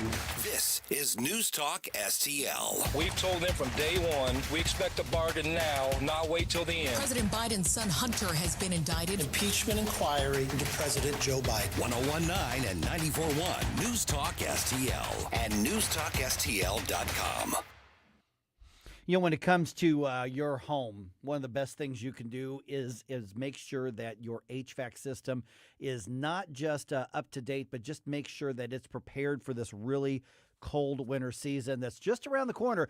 Going to be hot this weekend, but we are just weeks away from fireplaces. We are probably just a month or two away from a few snowflakes out there. That's how quickly things are going to change. Mike Ferguson here from my friends at Anton's. That's why you should get your furnace tune-up done. First of all, it's only $89, and the plumbing, heating, cooling, and energy experts at Anton's are going to be able to keep your furnace up and running and prepared for the winter. So get that tune-up. You know, every so often you've got to get your car oil change and get that basic maintenance, maybe get a tune-up on that. Why? Because you want it to keep running. You want it to keep performing. You want it to keep you and your family safe when you're in it. It's the same thing with your house. And if you call them right now, you're going to get on that calendar much, much quicker. And you can call them at 314-338 3941 to set up your appointment, or you can book it online. AntonsHVAC.com, AntonsHVAC.com.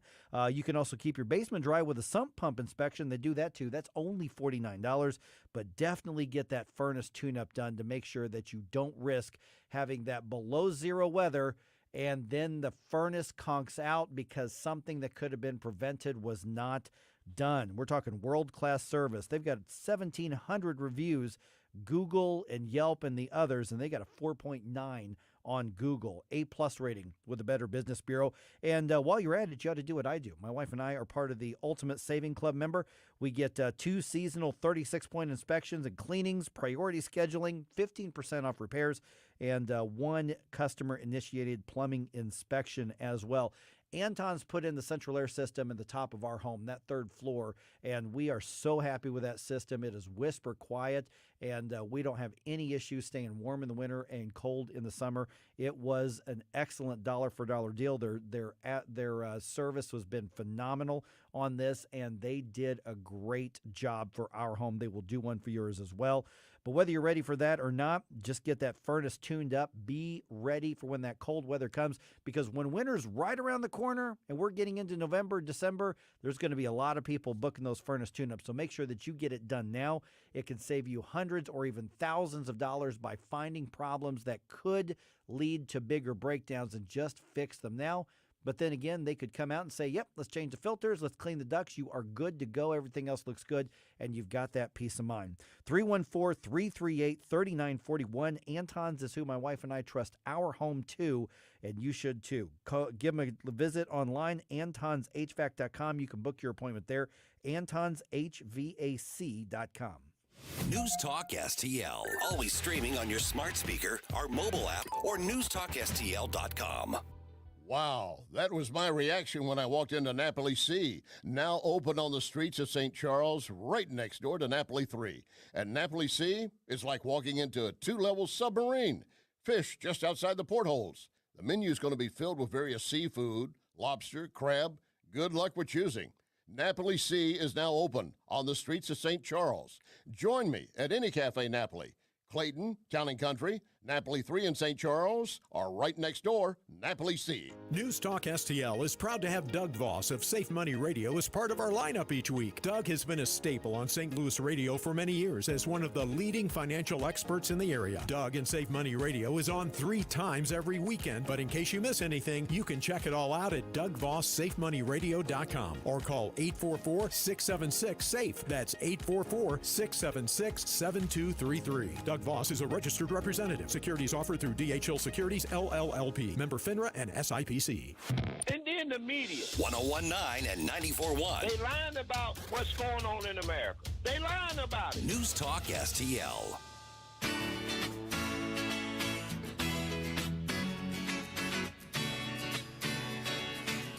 Hey, this is Todd Showalter. Join me for the Right Mind Show on Saturday at 5 as I try to put some fun back into this wacky radio station. You know, and speaking of wacky, let's get back to Mike Ferguson in the morning.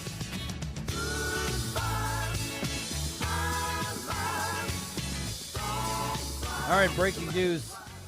U.S. Senator Dianne Feinstein has died. She was 90 years old, so we'll get into what's next for that here in just a moment. Also, the impeachment of Joe Biden is just one step closer to reality now that the impeachment inquiry has started.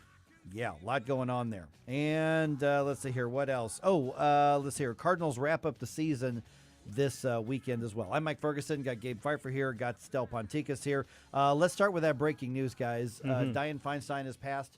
We got the news of that about 20 minutes ago or so. So here's the way that it works. In California, the governor appoints a replacement.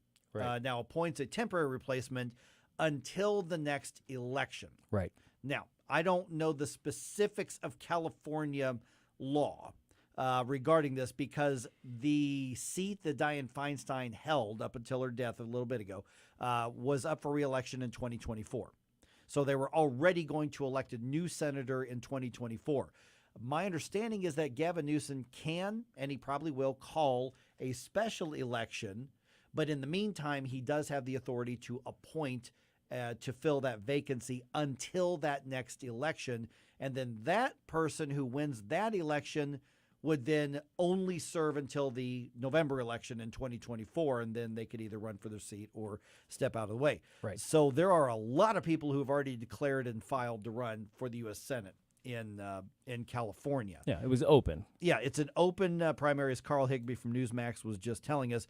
Now, this includes Adam Schiff, the congressman, Katie Porter, the congresswoman. So they're like trying to figure out who's going to be the most left-wing, and if that were not enough, Barbara Lee has announced that she wants to run for that seat as well. And so the so-called jungle primary that Carl was talking about just a minute ago, that basically makes sure that no Republicans are going to get elected to that seat. Oh, sure, yeah. So he's got one of two ways he could do this. He can just pick one of those, bigger names, front runners, and basically just be the kingmaker and say, you're the next one. Right, and then they are able to run basically as an incumbent Correct. when the next election comes around. Exactly. Or, and this is what typically is expected, and this is sort of the unwritten expectation, although not always, is that you find some retired state official, some retired state auditor, some retired state treasurer, maybe even a retired, governor or something like that, and you ask them to fill the vacancy until the election can pick the next U.S. senator. Right, so a seat warmer. Correct, which is normally what happens in these circumstances. I think that would be the most, best in keeping with making sure that the will of the people gets to speak, as opposed to, appointing yourself the kingmaker. Right, because yes, that person will be an incumbent, and you could vote them out. But still, the incumbency is That's really powerful. Not how that happens. And in this case, what's unusual is you're talking about basically at the most a year, but a year is a long time. You know what shocks me a bit about Diane is that she's another one of the San Francisco folks. Yes, yes. And with all the big cities you have in California, why is it that San Francisco seems to dominate everything politically? You would think L.A. would be somewhere in the mix. You rarely hear about anybody from L.A. Well, it's every state has its concentration of powers. I mean, for instance, at the moment, in the state of Missouri, the power is generally concentrated in the southwest part of the state because that's where the elected officials are from. Right before that, it was here in St. Louis as well. So it happens, and San Francisco basically runs Sacramento in California. Seems like it. Yeah. Yeah, well, and of course, because D.C. is Hollywood for ugly people, in Hollywood, there's like, well, we're pretty. So we're going to stay here. Yeah, it's funny. I was looking at a list of the candidates who have declared. There's a website called politics1.com, and they're very good about keeping track of who's running and who's not and that sort of thing. Long list of people who have already declared, and then there were lists of people who are rumored or possible sort of thing. And one of those is a Republican. Stell, you would know this name, Steve Garvey. Oh, my, yes. The baseball player, retired baseball player. Wow. From the Padres. Padres and Dodgers. And Dodgers. Yeah, right. as well. Now, he has not declared anything, and there's nothing on his social media that says he's interested. I haven't heard about him wanting to go into politics, but it's interesting that Probably people local rumors. are looking at him. Yeah. He's a pretty smart businessman. He's a pretty smart guy. I suspect he'd look at the entire process, go, there's no way I'm getting elected.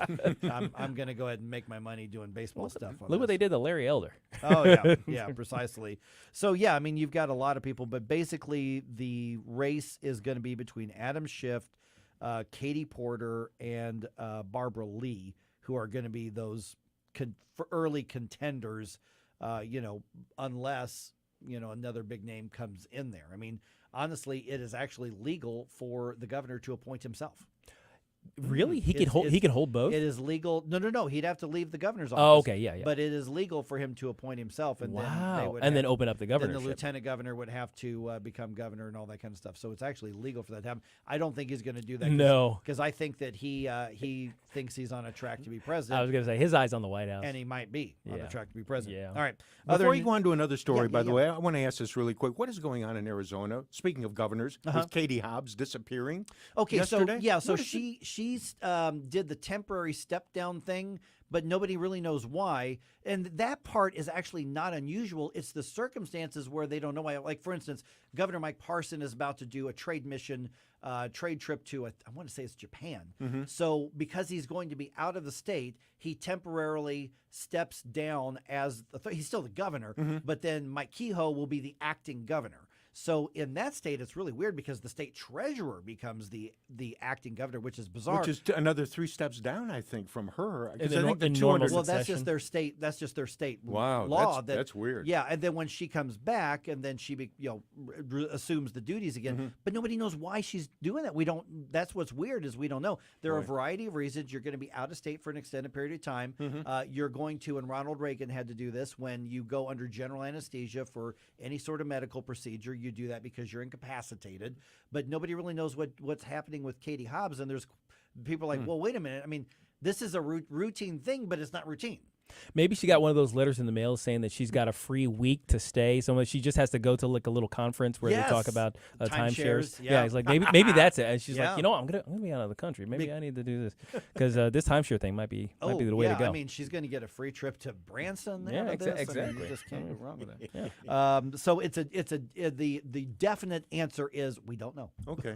I mean, but it's a weird situation. It's really weird. Very odd. On there. Okay. House Republicans leading the charge of the impeachment inquiry, which got underway. That, of course, going after President Biden and all of the accusations of corruption taking place as him as vice president, and then they're also arguing as president as well. Now, last night, Congressman James Comer was on, and every time you hear the Democrats say, you don't have a shred of evidence, well, Congressman Comer disagrees. They use these shell companies to receive the wires from the foreign nationals. And then, according to the banks, in the 170 different suspicious activity reports, those were the bank violations, they then took those wires through the shell companies and laundered them down to the Biden family, to 9 different Biden family members in incremental payments. And of course, the Democrats in the House and the Senate are arguing there is no smoking gun here, just accusations. And the White House is saying, I don't know what you're talking about.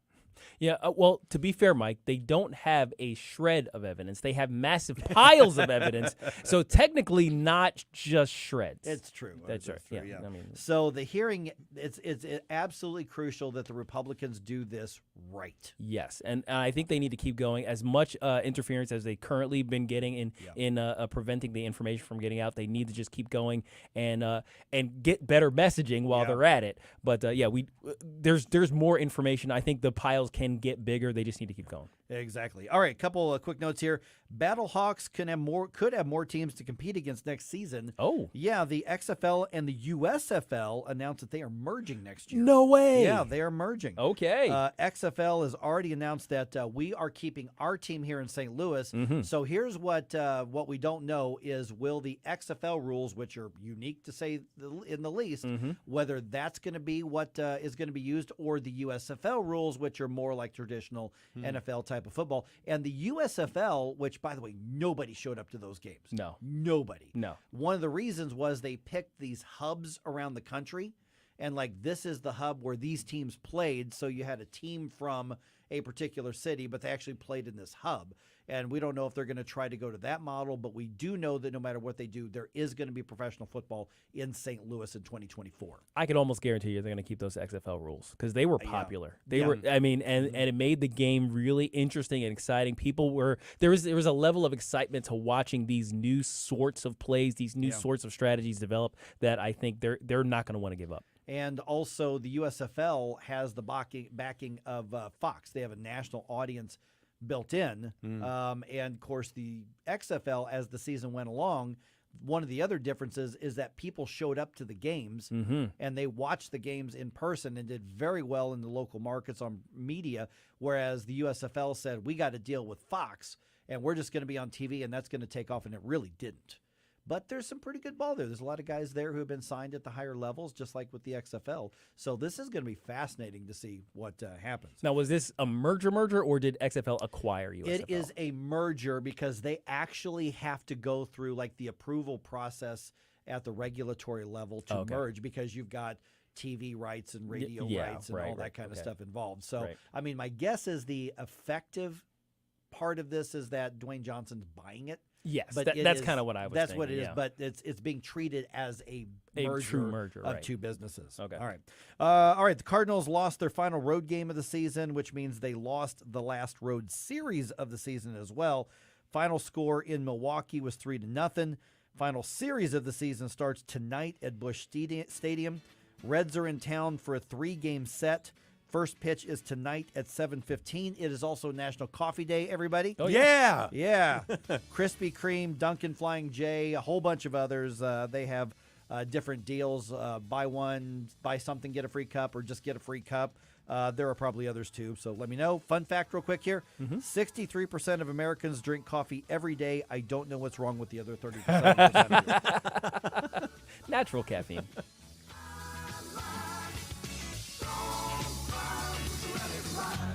We give you news, analysis, opinion, and more. Only on News Talk STL. Get up, St. Louis. It's Mike Ferguson in the morning.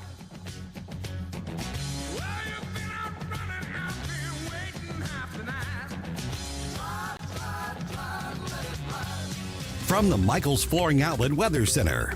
We've been talking about it for days, but the much-advertised warm-up really kicks in today. Mostly sunny for your Friday. Temperatures soar more than 10 degrees above normal for this time of year, up to 88. A little humid, too. Tonight, clear, dry, down to 68. Saturday, a run for the record. I'm forecasting a high of 91. The record in St. Louis is 93.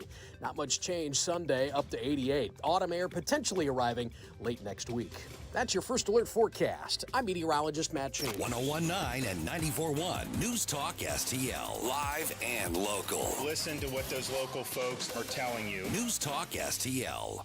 Get involved and make a difference. Be part of this year's St. Louis County Lincoln Reagan Day dinner featuring former Trump Deputy Press Secretary Hogan Gidley. Plus, special MC for the night, News Talk STL's own Chris Arps. Have dinner, support the St. Louis County RNC, and hear Hogan Gidley Saturday night, September 30th in the River City Casino Ballroom. For more information, visit stlcorepublicans.org. That's stlcorepublicans.org. Paid for by the Republican Central Committee of St. Louis County. Kevin Turner, Treasurer. Not authorized by any candidate or candidate committee. If you're considering an annuity as part of your retirement plan, we need to talk. Hi, I'm Bob Stockdale, Senior Vice President Investments with the ClearPath Wealth Management Group at Stifel, and host of On the Money Saturday mornings at 9 on News Talk STL 1019. Annuities can be a useful tool for some retirement investors, but not all annuities are created equal. Every week, we meet clients who own complex annuities that don't suit their needs and, in some cases, actively undermine their retirement plan. Before you purchase an annuity, get a second opinion from the ClearPath Wealth Management Group at Stifel. Requesting a consultation is free of charge. To request a free consultation, contact us at clearpathinvesting.com. That's clearpathinvesting.com, or call us at 636-695-2650.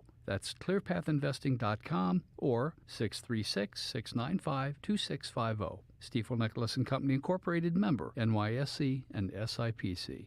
Columbo and Katie. Judge presiding over Special Counsel Jack Smith's case against former President Donald Trump alleging interference in the 2020 presidential election set a trial date for March 4th, 2024, which is right before Super Tuesday. Here's the BS. It shows how fast the justice system in this country can move when it wants to. Yep. Tony Columbo, Katie Fitzpatrick. Weekdays at 2 on News Talk STL. Free speech is alive and well in America. Sometimes it's hard to know what's real and what isn't. Right here. The country is heading in the wrong direction under this president. We're suffering shortages. America's running out of everything. News Talk STL. News, analysis, opinion. Hey there, Tim Jones here. Make sure you join me and my buddy Chris Arps this afternoon from 4 until 6 p.m. right here on 101.9, 94.1 News Talk STL. Right now, let's get back to more of Mike Ferguson in the morning. We've talked a lot about which institutions in our country have been captured by the left. Yes. And we can talk about the deleterious effects on our culture and our society and our government that happens. I mean, for instance, we talk about K-12 education has been captured by the left. Mm-hmm. And the thing is, we've known that for a long time, but for some reason, for years, if not decades, conservatives basically said, oh, yeah, the school, whatever. they became liberal. And I guess that's their thing, and we see the effects of that. And so now that we're trying to win those back because of all the damage that the hard left is doing in the public school system.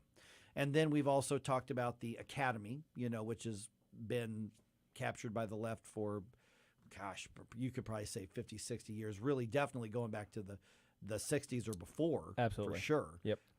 That's had a massive effect on culture in the country as well.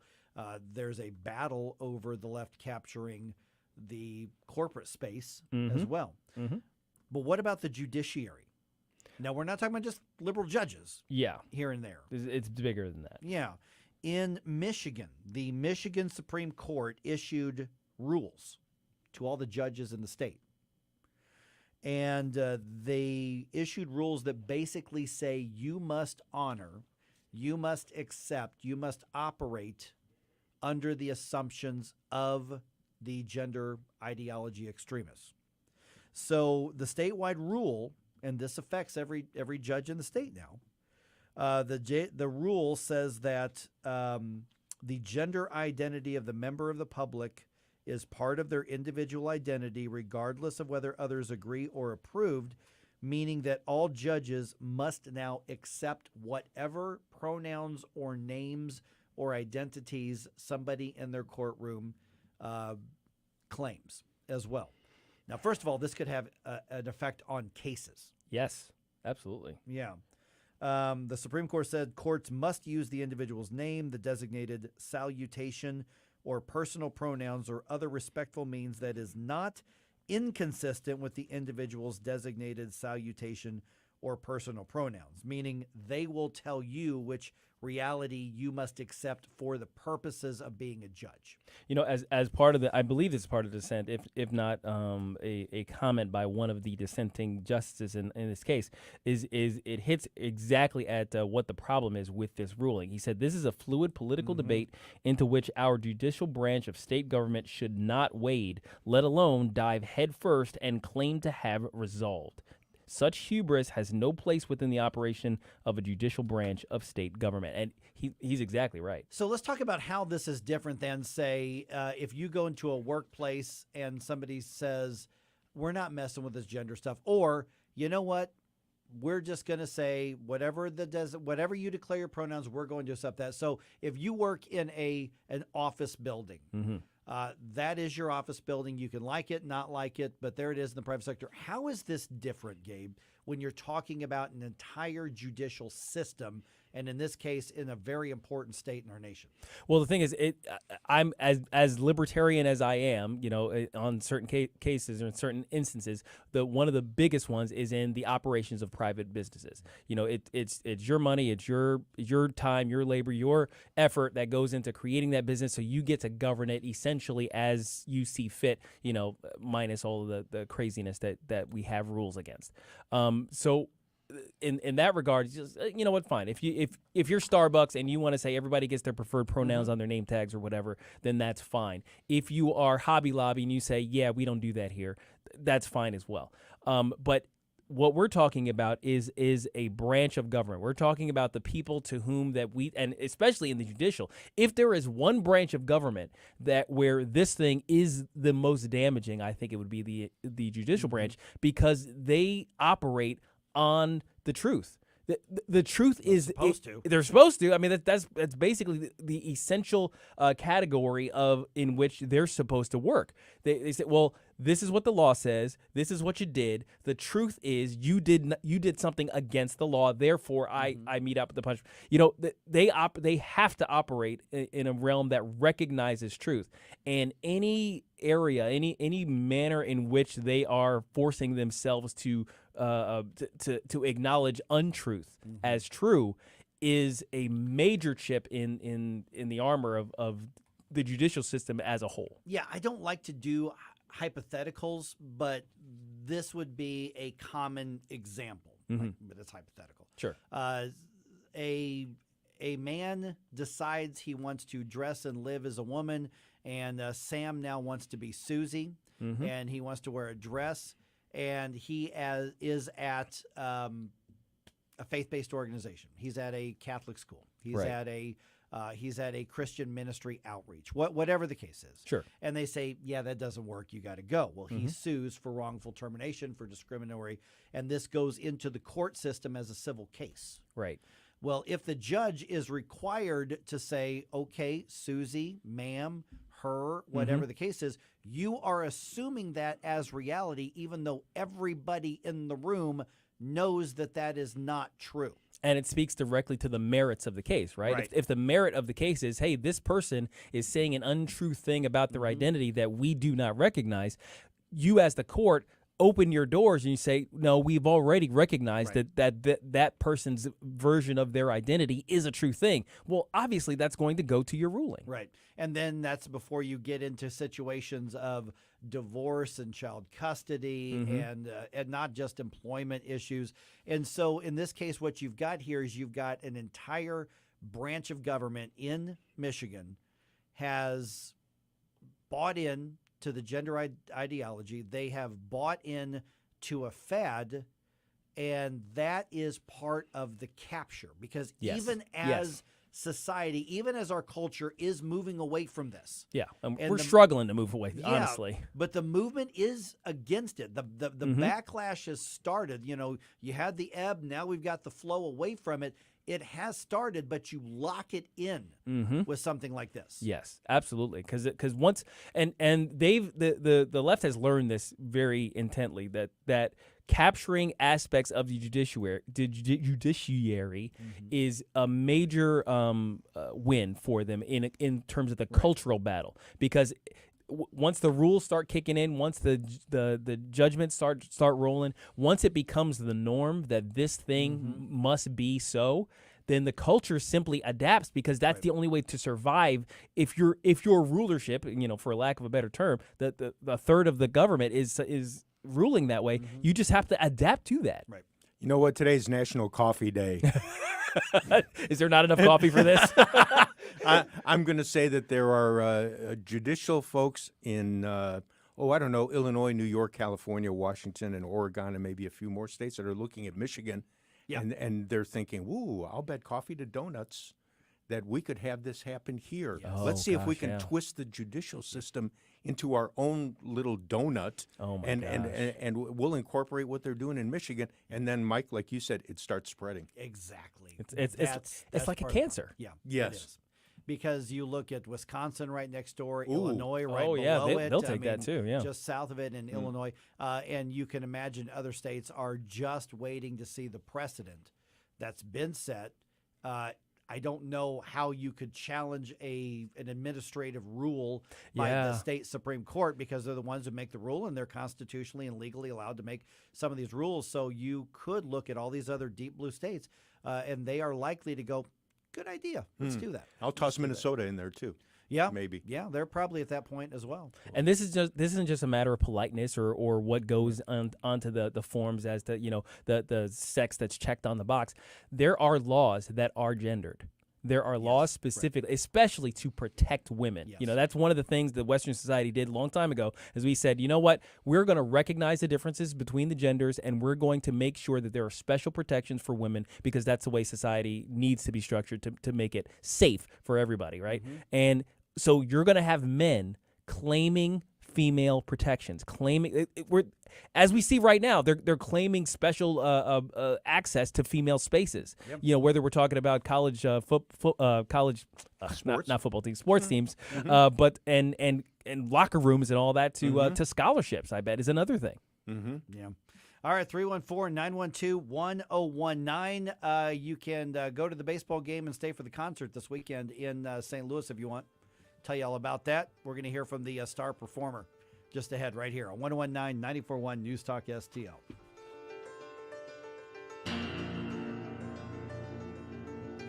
This is News Talk STL at 1019 94.1 99.1 HD3 and newstalkstl.com. Get up. It's Mike Ferguson in the morning. Picture this, a room filled with fellow Republicans, all with one question. What could the future of St. Louis City look like under the leadership of Bill Eigel as governor? Hi, this is Mary Teresa McClain with the Republican Party, City of St. Louis. It's more than a meeting, it's an invitation to hear Senator Bill Eigel talk about the future of our city. Join us on Thursday, October 5th. Doors open at 6:30 p.m. Visit stlouisrepublicans.com for more details. Paid for by St. Louis City Republican PAC. Curtis Farber, Treasurer. Everybody wants the economy to grow, right? But how do you feel about officials in effect giving your tax money to developers for their private projects? In the past 15 years, the city of St. Louis alone has diverted $709 million to developers in tax subsidies or abatements. That was money that would have gone to basic services like schools and public safety. Even worse, numerous studies around the country show these kinds of subsidies don't produce the promised jobs and growth.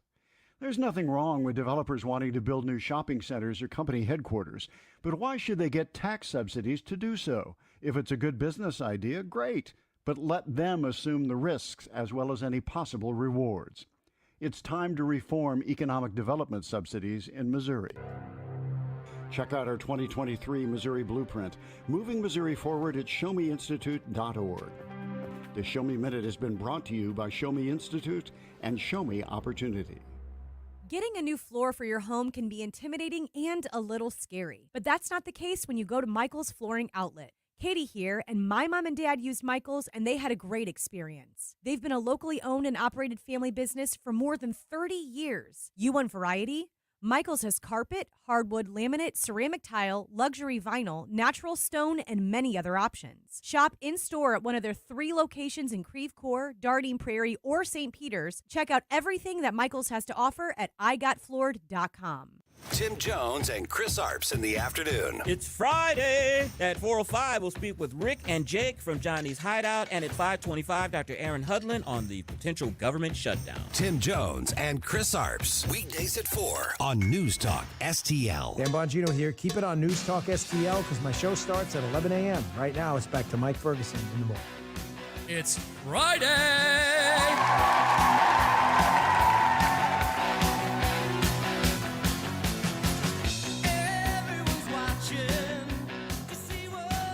Saw a clip of Loverboy doing a concert, one of those like 80s reminiscent shows that they did a couple weeks ago. Mike Reno still fronting Loverboy. Oh, okay. Oh, wow. Yeah. He looks a little different than he did back in the 80s. Well, it's been 40 years. 40 years of not doing sit-ups. Oh, boy. Yikes. And the thing is that, listen, we all get bigger. Listen, I'm heavier than I wanted to be at this age.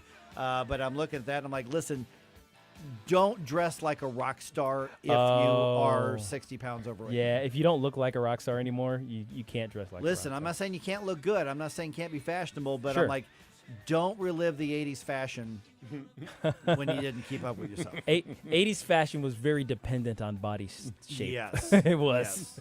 Especially He still the sounded good, though. leather pants. Good. 'Cause he's a great singer. Yeah, real good singer. How do you even get on leather pants? I Sorry. don't know. No. Yeah, the answer for me is no. I've never on that. tried, so I don't know. You know, the only thing leather I'm going to wear are going to be shoes, a jacket, glove, There you go. maybe even a hat Maybe at a some hat. point. Maybe. Parachute pants are a little easier. Oh, yeah, parachute pants are easier I to get remember into. parachute pants. The 90s, man. It's kind of funny because every once in a while I'll get one of those videos in my Facebook Reels thing, and it's like, this is what it was like in the 80s, and it's all these home movies of high school kids with hair that's, the hairspray, Aquanet, 2 feet, man. and the fashion, and I will just forward it to my daughter. Oh, yes. And I'm like, you missed out. Your generation is lame. Man. Yeah, absolutely. You guys suck. Speaking of fashion, the U.S. Senate, the U.S. senators said, no, we're not doing this Fetterman rule thing. And they actually passed a resolution which essentially vetoes Chuck Schumer's decision to rescind the dress code in the U.S. Senate. So all of the other senators unanimously said, this is stupid. Yeah, so the dress code is back into effect in the U.S. Senate. So John Fetterman will not be wearing shorts and a hoodie to do business or preside over the Senate.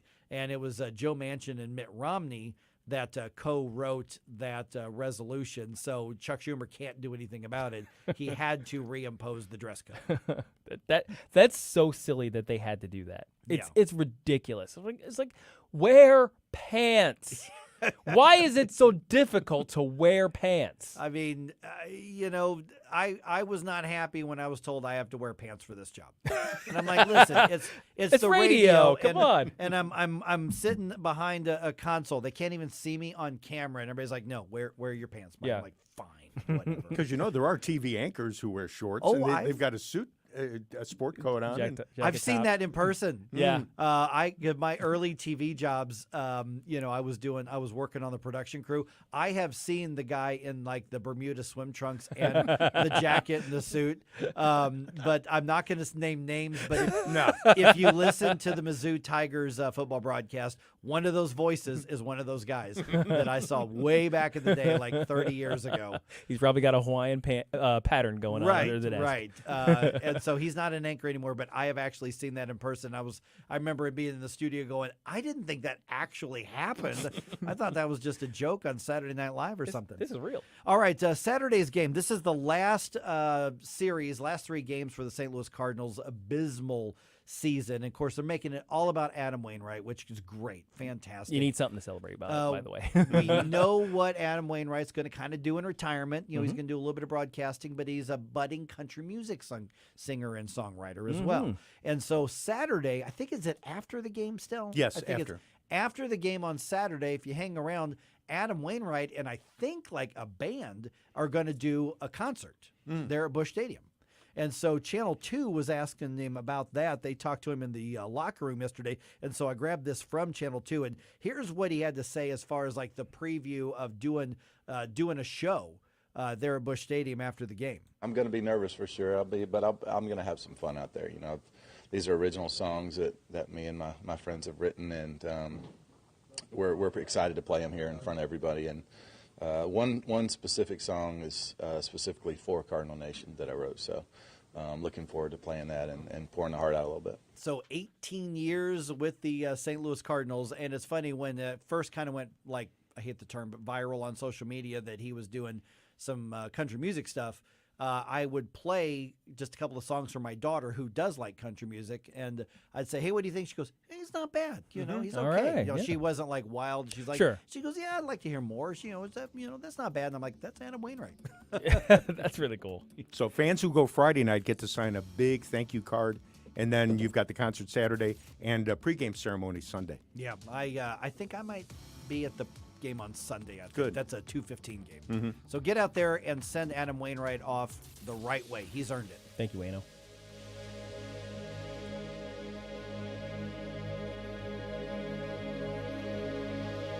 Hey, Tim Jones here with Tony Colombo for our friends Rodney and Jen Wallner at the Wallner Home Selling Team. If you're thinking about taking advantage of the market and selling your home, don't wait. Call the Wallners now. Put St. Louis's #1 home selling team to work for you. Rodney and Jen have the experience and work ethic that sets them apart from all the rest. That's why they sell 15 times more homes per year than your typical realtor and have so many qualified buyers right now, they'll guarantee to obtain you an offer. The results, Tony, speak for themselves. That's right, Tim. In fact, I recently benefited from those results personally. My wife and I couldn't be happier with the job the Wallners did for us, selling our old home in less than 2 days for significantly more than we were asking for.